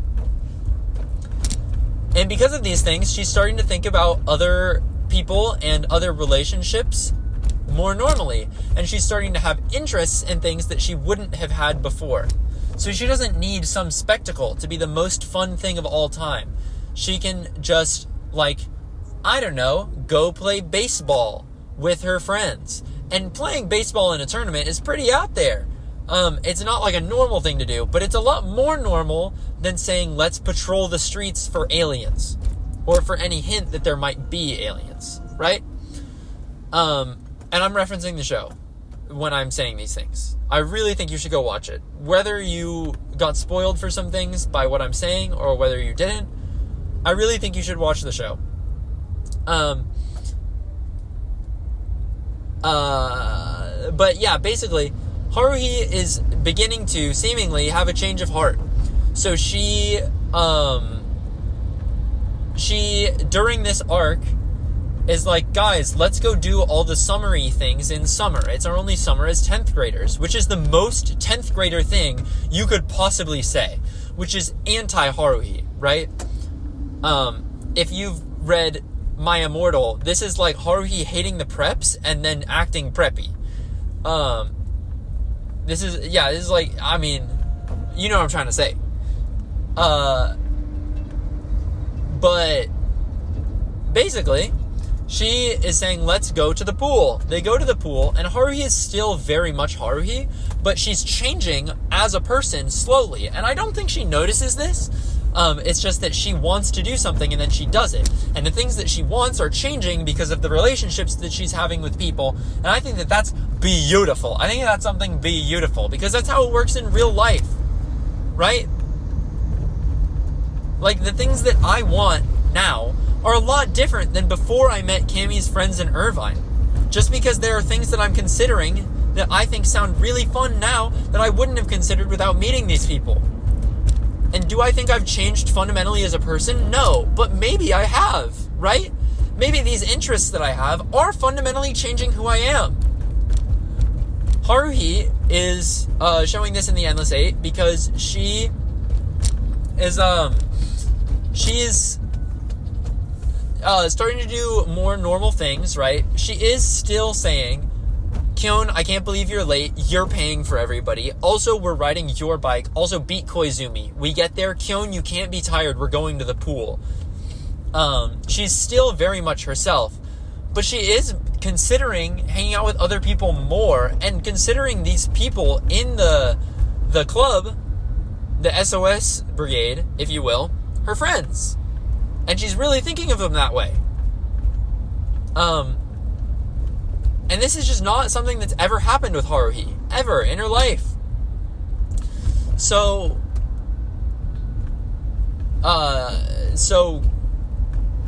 you know, what am I saying? Oh, right. So, while they're at the pool, Haruhi still is acting like Haruhi for sure. She pulls Mikuru into the pool. Mikuru's like, stop! And then she pulls her into the pool. And then later, she brings over these two kids that she met and was playing, like, soccer with or whatever. Like, pool soccer is what they translated it to. I don't really know what it is, but it's just like playing with a ball in the pool, basically. It's not water polo, guys. It's just playing with a ball in the, like, community pool. And she's like, these are my brigade members. They will do anything that you ask them to. So, don't hesitate to ask. And that sounds like she is really a mean person who doesn't consider the feelings of these people. Right? I mean, it really does. But, at the same time, she's inviting them to go hang out with her at the pool and do nothing activities. Like meandering, nothing is happening, no supernatural activity type things. And the fact that she's thinking of them and asking them to come hang out means that she obviously is thinking of them in this way. They're not people that are helping her find things for her brigade. They're not people that are running errands for her. These are people that she cares about. And she has thought of them as her brigade members that will do anything she asks for as long as she's known them. So her saying this to these two children does not mean that she thinks less of them. This is just the way that she has interacted with them and lived with them for her whole life. Right? This is just how she understands them to be. It's not negative. It's not reductionistic. It's just the truth in her mind. So, you know, it seems like Haruhi is still her. She still has a lot of lingering things that sound like she's a bad person. But it doesn't, you know, there's like some underlying change. And she continues to do summary type things. And she asks, she says, here's a list of all the stuff we're going to do in the next 2 weeks. Does anyone else have anything they would like to do? And this is the first time that she has asked anybody if there's anything they want to do ever. She's fully saying, what would you guys like? Which is insane for Haruhi. This is not who she was at the beginning of the series. I mean, it just isn't. And,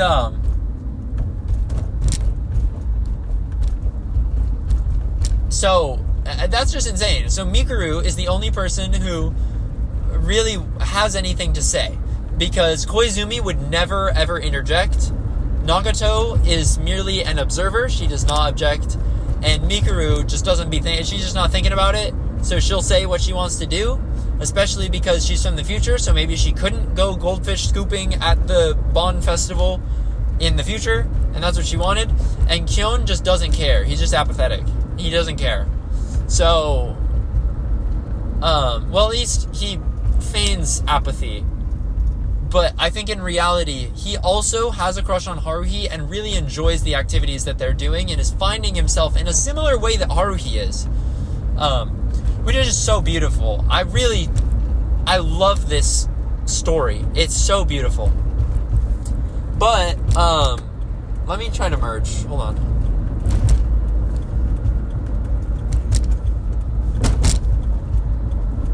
Thank you. Thank you.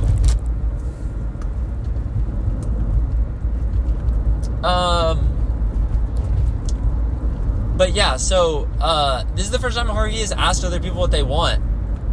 And then they go and they do all these activities together. they go to the Bond Festival, and Haruhi is like, Mikuru, there's goldfish scooping, let's go do it. This is the thing that you wanted to do. The fact that she's prioritizing that is insane.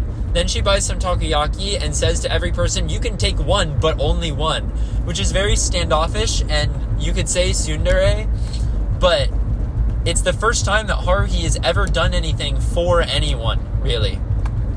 And also, when Mikuru said, I want to go goldfish scooping, Koizumi was like, I can look for festivals nearby, and she was like, don't forget about the goldfish scooping. It's Mikuru's only request.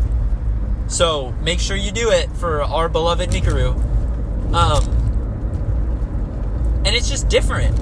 It's just different. Because it used to be just an entirely, like, everything is for Haruhi and nothing else and no one else. They get the frog kigurumi, and Haruhi is like, by the way, Mikuru, you can wear this whenever you want. You have my approval. You know? And it's just a marked difference in who Haruhi is. So, by the time they get to the end, and they have to figure out what Haruhi wants, no one says anything. But Haruhi asks, like, is there anything else that you guys want to do for tomorrow? And she then says that she left the day open in case something came up. But what she means is that she left the day open, an entire day of Haruhi's life dedicated to doing whatever someone else in the club wants to do. She really, really wants this reciprocal connection. And it's clear that as she's grown as a person, she wants her friends to have their own wants, right? And Mikuru saying it was one thing, but she's always kind of like said what she wants to happen, or like dissented, you know? So she'll go along with things, but she'll be like, oh, like, I don't want to put on this outfit, no. Or like, whatever. So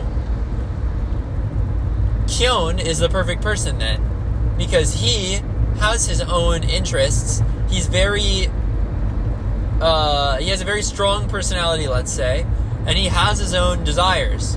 So for Kyon to say, we're all gonna do homework, Haruhi is like, wow, like, I'm having this real reciprocal relationship. We did all the summary things, and I am getting invited to something. Because no one has invited Haruhi to anything ever. Everyone has gone along with Haruhi's plan, but as she has changed as a person, she just wants to be invited. And I think that that's a super relatable urge. Even when you're busy, you want to be invited to stuff so that you know that people care about you, right? And Haruhi is a normal high schooler. Although she isn't like a normal high schooler, she's like a god normal high schooler. She is a normal high schooler. And she has those same feelings that you or I would have as high schoolers, where we want to be valued by the people that we like, and we want to hang out with people, and we want to be invited to things. So when Haruhi is saying, is there anything that you guys want to do? When she says, okay, that's fine, I'm satisfied, we did enough stuff, I think she believes it. But she's wrong. What she wants is to have a reciprocal relationship with these people, where they love her in the same way that she loves them. And they invite her to stuff in the same way that she's inviting them to so many things. And what took so long for everyone to figure this out, what took nearly 16,000 replications of the exact same 2-week period, is that this isn't who Haruhi was. All of these people have been conditioned to, like, just sit idly and observe Haruhi and, like, just go along with what she says. Everybody is always scared of speaking their mind and being their authentic self because she has been such a strong personality and has been so aggressive and has decided what's going to happen so with such like confidence and finalism is really what I'm trying to say. I don't know the word I'm looking for, but like this is what's going to happen. That no one wants to challenge her, especially when they think that she's God, and you don't want to challenge God. But Kyon thinks of her as just a high schooler, because she is, right? So Kyon can break through this, and he does eventually, and they get out of the loop. And I just think it's beautiful. And maybe I'm wrong. Maybe Kyon is God, and the reason that Summer kept going was because Kyon didn't want summer to end without him having finished his homework. And maybe it is just romance. Maybe it is just that Haruhi simply wanted her crush to invite her into his room. But I think that there's a lot more to it, because Kyon says at the end of every loop, like, think, what did Haruhi say? There has to be a hint in there somewhere. And what she's been saying that's different from her normal personality all this time is that she is interested in other people and what they're doing. And she's inviting them for fun. When she invites them to the baseball team, she's collecting players for the team. When she invites them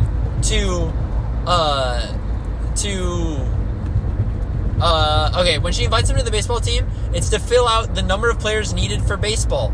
When they go to the island, it's because Koizumi's family, or not Koizumi's family, but yeah, I think family, his connections through his family are how they have access to the island, right?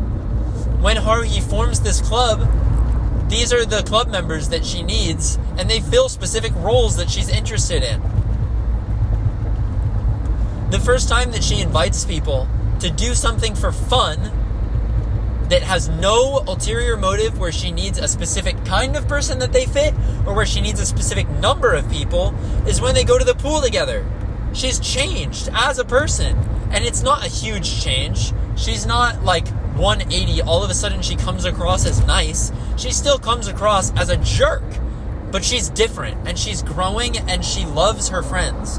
And this is something entirely different from who she was in the beginning, and I think that that is what I'm supposed to find while watching the Endless Eight.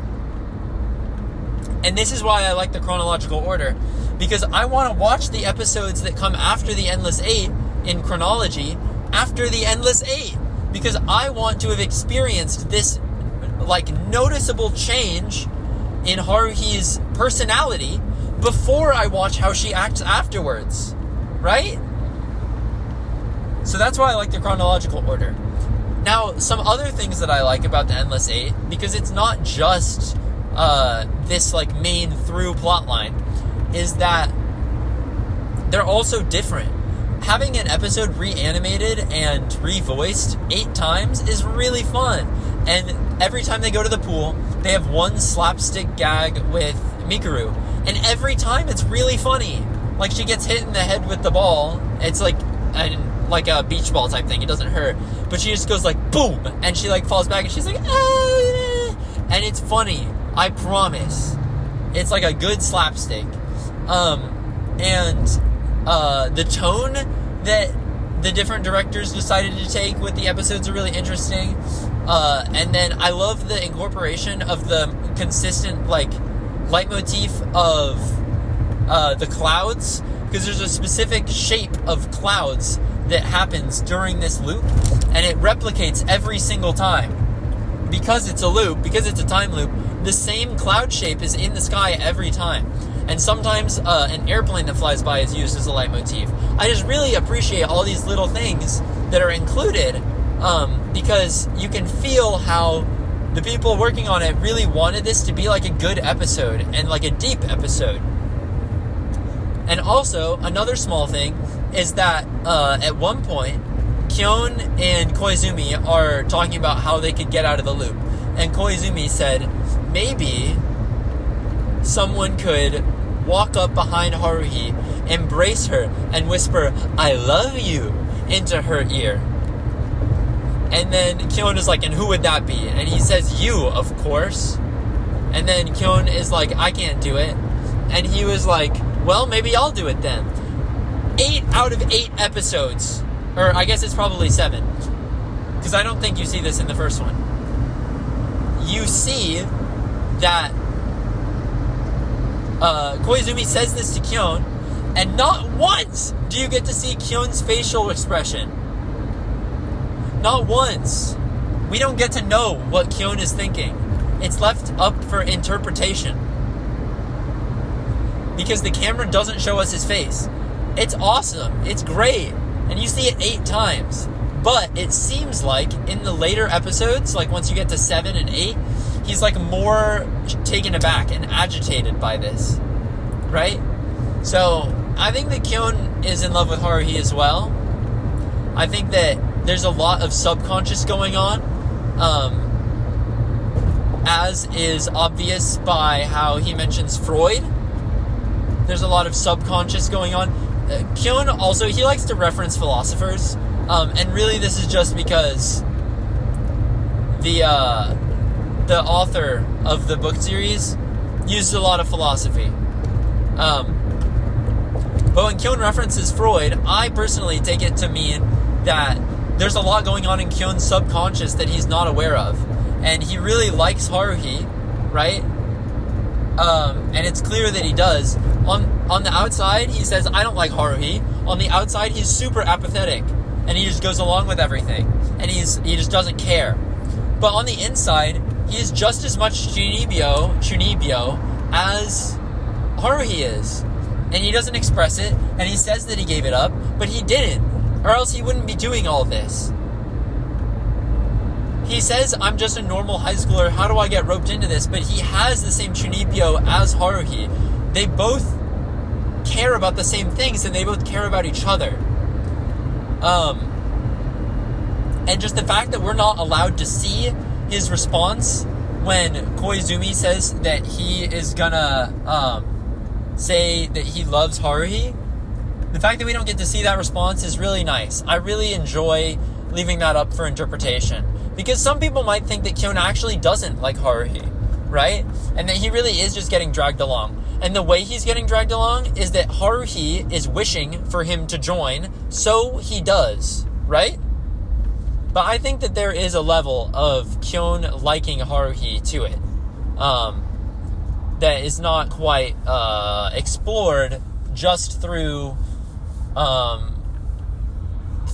an understanding of their relationship predicated on Haruhi wishing for Kyon to appear.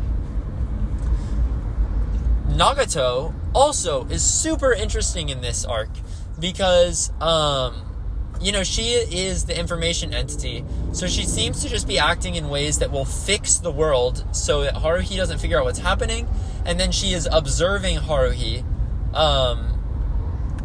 so that the thought entity can learn more about the way that she creates information, essentially. So the thought is, Haruhi has wishes. These wishes come true. And the way that this happens is that Haruhi creates information out of thin air. Right? She is forging information out of nothingness. And that is an extremely powerful thing to have, especially if your species is just information. It opens up the path for increased evolution, essentially. So Nagato just observes, and she doesn't say anything because her job is just to observe, right? But she lives through this loop so many times, and it's clear that she's really depressed. And I think that this gets explored later on in the series, with the disappearance of Haruhi Suzumiya, and I think there's a book called The Disappearance of Nagato as well, like the disappearance of Yuki Nagato or Nagato Yuki. I don't remember which is first and last. Her given name is Yuki, but I don't know which way they did it in the translation. You know what I'm saying? And really, you start to see that she's depressed in this arc. And that's interesting, because that's a subjective experience which you would not expect a human interface of an information-based species to have. You would not expect her to have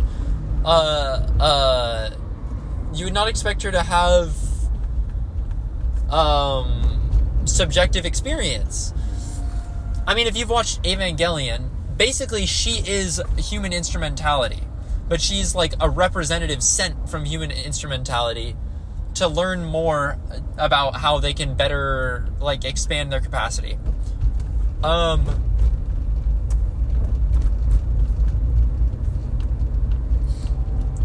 And yeah, so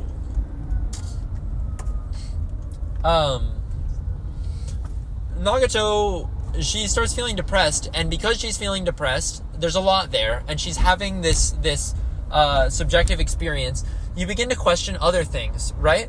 So, like, Nagato, originally when you meet her, she's just a bookworm, and then you find out that she's, like, this thought entity person, and you're like, oh, no wonder she would read. But she has complete control over all the information around her, for the most part. I mean, not, like, always, but she has a lot of control over the information surrounding her. So if she wanted, she could probably just assimilate all the information in the sci-fi sense, not in the like stuff to learn from a book sense. She could probably assimilate all of the information from the book instantly and learn everything. But she reads, and she reads a lot, and she reads fantasy. So, you know, it seems like although she can understand truths with a capital T about the world, there's a lot that she doesn't get when she is just merely acting as an information entity, basically. So she seems to enjoy the subjective experience of reading. She reads word by word, line by line, page by page. So she is getting the intended subjective experience of reading this book just as, hold on, I gotta merge.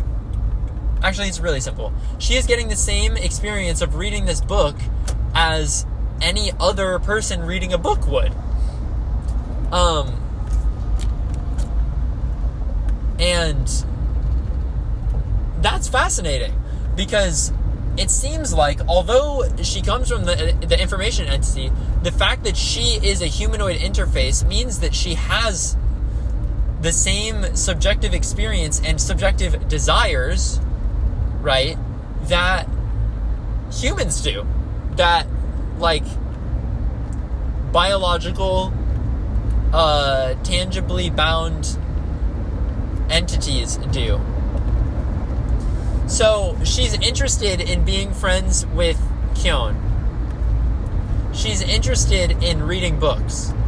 She's interested in being around these people that she considers her friends. And she's put off when she has to experience the same thing for something like 75 years, I think it came out to, of just the same day over and over again. And I think that Nagato is learning that, you know, there is a lot of subjective experience out there that's, like, worth experiencing.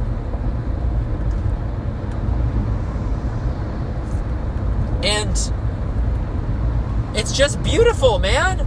It's beautiful. There's so much to consider about Nagato, and you wouldn't until you get to the Endless Eight, when you see her sad. Maybe if Haruhi was the only anime I had ever come across, I would have considered, why does Nagato read a book?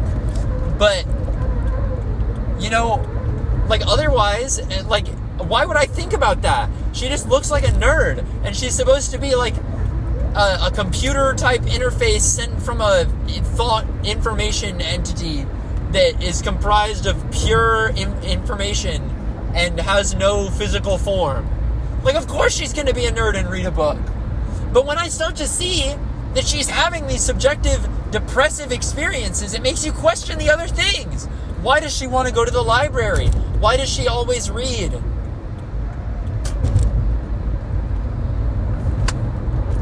When she's bored, like, what is that like for her?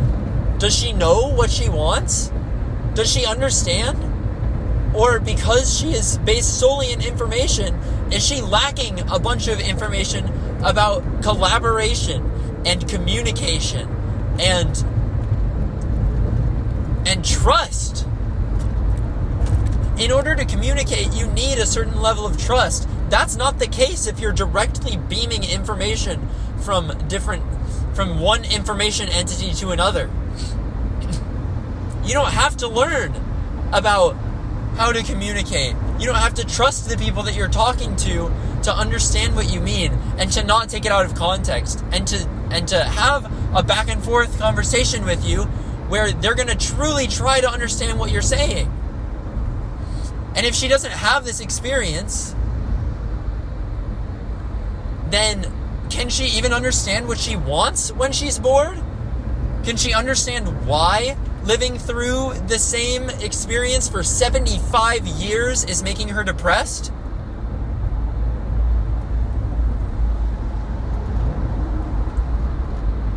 Can she wrap her head around it? Would Nagato have the capacity to, like Shinji, call off human instrumentality even if it meant the only other person alive with you in the world is someone that you hate from the bottom of your heart?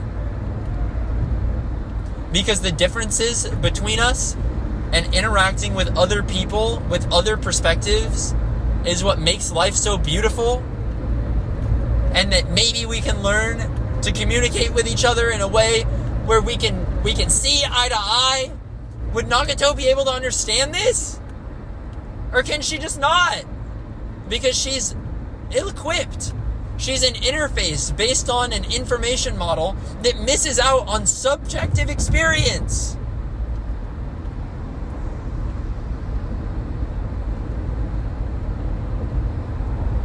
There's just so much to think about in such a short amount of time.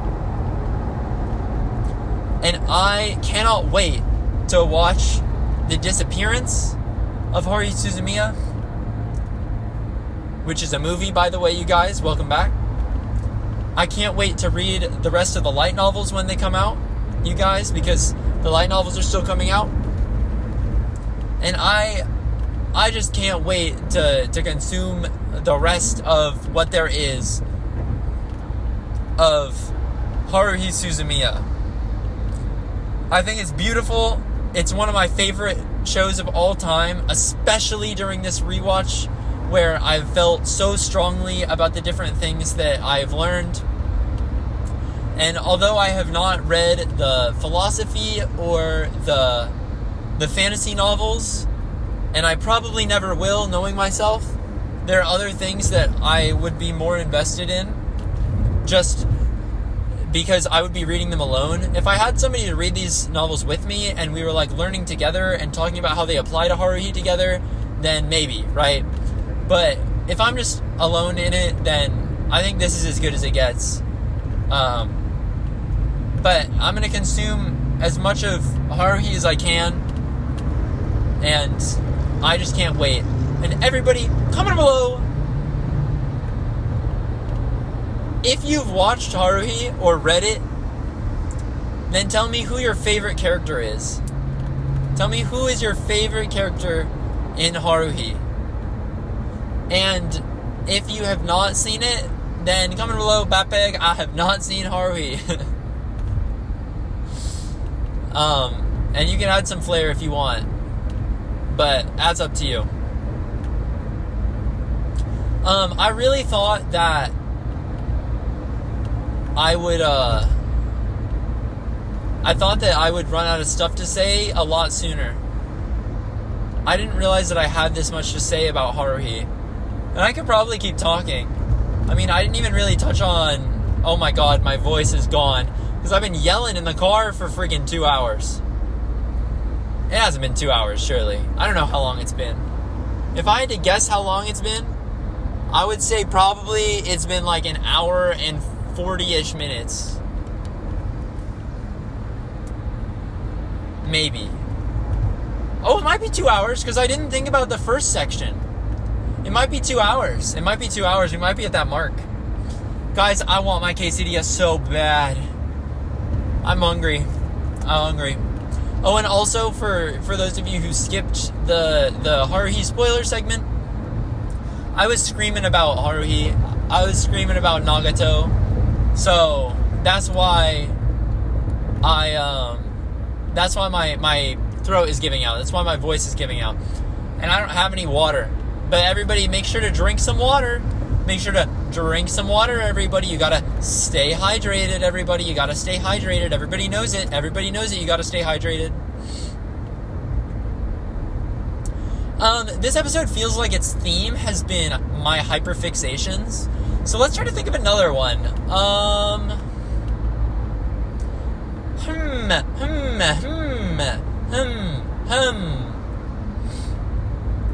We can just keep talking about anime for a little bit. I've been watching Negative Positive Angler, which is this like weekly airing show right now about a guy that he's got 2 years to live because of a brain condition.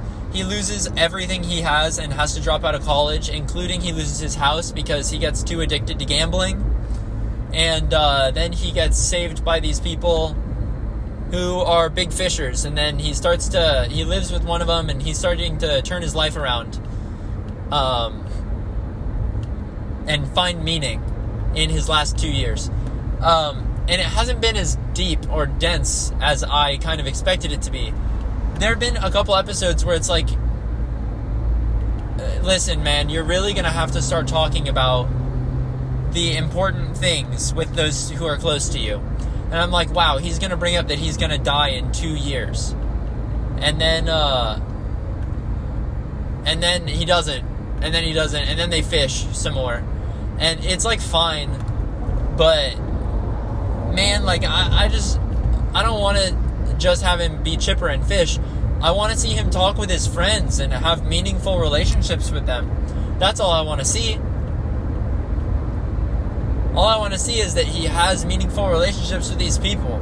I want him to have a conversation about his circumstances so that he can get through it.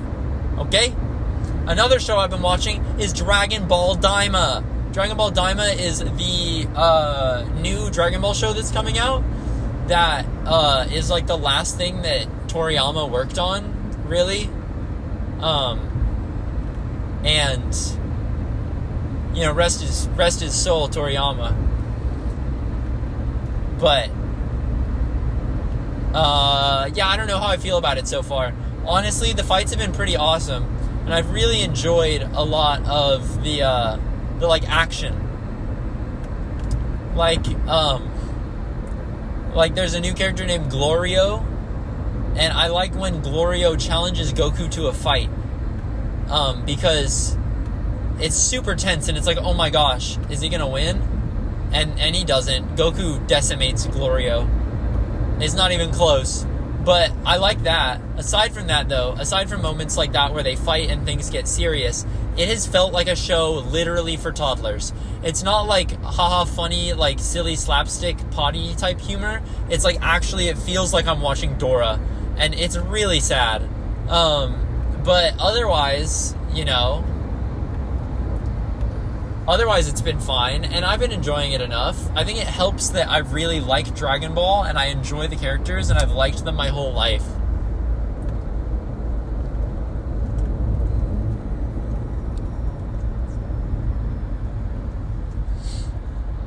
But yeah, I've just been really enjoying anime recently, and I've been really enjoying gaming recently too. I super recently bought the new Mario and Luigi game, Brothership, and I haven't gotten to play it yet. But I saw that IGN gave it like a 6 or a 5 or something, and I was like, no! Because I pre-purchased this game. They tricked me.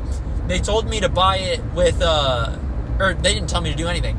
There's the Nintendo Switch voucher program, where if you spend $100, then you can buy 2 games, which means that you save $10 on each. And I was already thinking of maybe getting Brothership, and I wanted to get Mario Party, the new one. So, I bought the vouchers and bought both. And then I saw that Brothership was bad, according to IGN. They said that it was like a pale imitation of the former games in the series. And I was like, that makes me so sad. And then I saw the Donkey video was called Was IGN Right? And I was like, oh, awesome. Because that means that rather than saying Brothership sucks, the first thought is like, why did IGN rate this game so low? So regardless of whether it's bad or not, I'm not like dooming about it anymore. And I think I'll have a lot of fun. Because I don't need a Mario and Luigi game to be like peak fiction. I just need Mario to go and Luigi to go wah, and then when the enemies they attack, they shoot like a bubble and they wiggle one eyebrow for Mario or the other for Luigi, and then I have to jump over the bubble with either Mario or Luigi using different buttons. Like, that's all I really want in a video game like RPG like this. I'm just in it for like the fun silly, you know? I don't need like the best RPG of all time. When I'm playing Superstar Saga or Bowser's Inside Story or well, really just those two. I don't remember Partners in Time. Okay. Sorry, brother. I was just in this person's blind spot and I had to speed up to merge into the lane. But because of that, I ended up almost like driving it super fast into their blind spot while they were merging, so I had to slow down. But yeah, like I'm increasing my power stat every time I level up. Like I'm not like spreading out the stats. I'm not thinking like critically really. I'm just playing it like it's a platformer, but it's an RPG. And that's what I love about these games in this series, is that like it's an RPG, sure, and the turn-based element is there, and you can do cool attacks, and the story functions like an RPG. You get all the good parts, but all the parts of RPGs that I don't like are replaced with platformer type things. Like, do you need a huge strategy coming into the fight? No. What you need is to be able to figure out the attacks that they do on the fly and then dodge them or counterattack. So as long as you play well, you won't lose, no matter how much health you enter the battle with, right? And as long as you like play well, you don't really need to upgrade your equipment or like spend that much time or energy with like making a build or things like that. You can like get stuff that you think is cool, but it's not like a main part of the game. The main part of the game is walking around, jumping on enemies, and then having like interesting, unique fights with them. And I just find that really, really fun. Guys, I just looked at my friggin' MPG right now. 45.3, baby! We're going up! We're going up, and I haven't even thought about my gas today. I've only thought about driving safely. And Haruhi. And other hyperfixations. But my MPG is good. We're going up. I'm at 45.3 miles per gallon. I wonder if the air in my tires is helping. It's gotta, right? It's gotta help.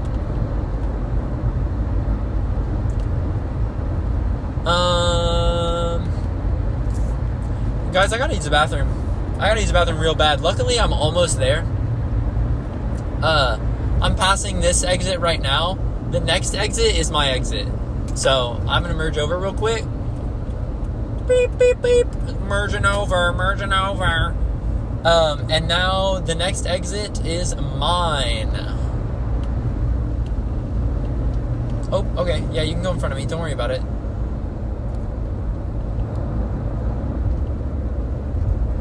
That wasn't passive-aggressive, by the way, guys. I meant it. Like, they can go in front of me. I was just like, oh, I didn't realize. I started driving and the sun was out, and I'm driving now, and it's pitch black. All the Penguins better rejoice for Batpeg friggin' talking about stuff that he and no one else likes for like 2.5 hours or something. It's probably not 2.5 hours, right? It might be, though. Because the first chunk was probably like 20 to 30 minutes. Just because the traffic was so bad. And this chunk has got to be 2 hours. Or at least close. So maybe it's like an hour and 45 minutes instead of 2 hours. Oh, but I'm almost there. Speaking of hyperfixations, we didn't even talk about Pokemon, guys. We didn't even talk about Pokemon. If I could have any Pokemon, I would have Raichu and Dedenne. But I think if I had to have a third Pokemon, you know, it gets a little more difficult, but I think I've thought about it a little bit more. I think it would be a Cutiefly. If you guys don't know who Cutiefly is, you should look up Cutiefly. It's spelled like cutie, like Cutie, and then Fly for fly. It's Cutiefly. And I think having a Cutiefly as a best friend would be so fun, dude. In a similar way to Dedenne, but not at all. Like, similar because they're both tiny little guys, but it's not the same. And also, a Poliwhirl would be really sick. Because, I don't know, man. Like, hanging out with Raichu sounds fun. I cannot think of any creature ever that I would rather fist bump than a Poliwhirl. Never, ever, ever, ever, ever could I think of any creature that I would rather give a fist bump to than a Poliwhirl. I mean, doesn't that sound amazing? I don't know. If I was any Pokemon trainer type, any gym leader type, I would be electric probably. And if I had to pick only guys of that type to hang out with, I would pick Raichu, Dedenne, and then it gets a little bit harder. It gets a little bit harder from there. I think I would choose Luxio. I really like Luxio recently. I think that Luxio is like he's like funny. He's funny. And I like female Luxio's like fur pattern. I think it's cool. Luxio might be on there. It's a maybe though. I'll tell you who wouldn't be on there. Kilowattrel. Kilowattrel would not go on the list. Sorry, Kilowattrel. I'm not a fan.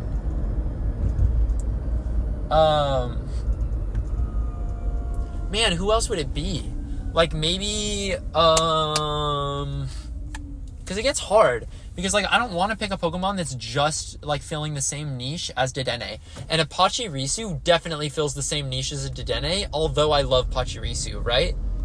I mean to hang out with in real life, by the way. Not for Pokemon. And, like, Togedemaru fills a similar niche as well. So, like, you know, I would struggle to say that I really want a Togedemaru or an Emolga or a Pachirisu, Minun, Plusle, because, or even Pichu, because they're all Dedenne types.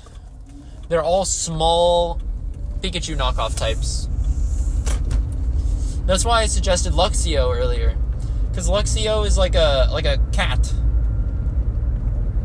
and he's a cute one. And I like Luxio more than Shinx.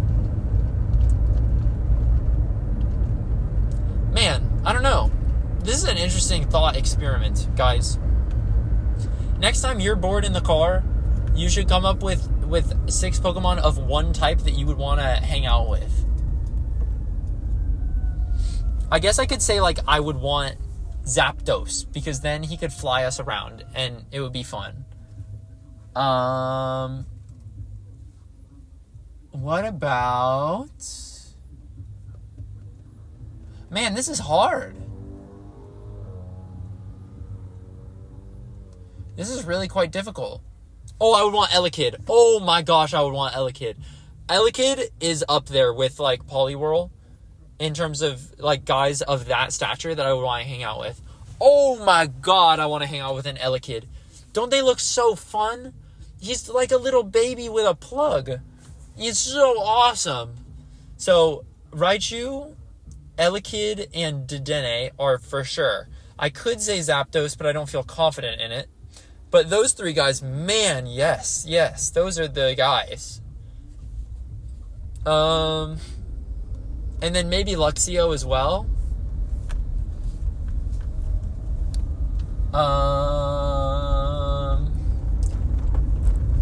I wouldn't feel comfortable saying Jolteon because I like Vaporeon and Leafeon more, and also Umbreon more. So I don't want to like look at my Jolteon and think of other Pokemon, you know? Like I don't. It's like if it's like the same argument as like I have no idea what I was just about to say. Sorry guys. That's gonna be the end of this episode though. I'm finally here. I've arrived at my girlfriend's place, and wish me a very happy quesadilla. Yeah, I'm pulling into the parking lot right now.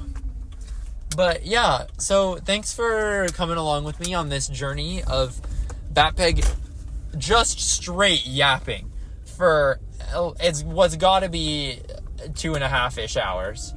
I hope that this was great background noise while you did your, oh my gosh, I'm driving over a speed bump and it's shaking me and I gotta use the bathroom. Thanks for coming along. I hope that this was good background noise while you like vacuum the house or do the laundry or something. And yeah, that's gonna be the end of this episode. So sorry, I'm just straightening out the car. Don't worry, I don't back into my spots. Don't worry. Because driving in forward is so much easier than back. So anyways, guys, that's going to be the end of this episode. Like, subscribe, do all the great stuff, and yes, goodbye. I hit end route as if that was going to end the recording. Goodbye.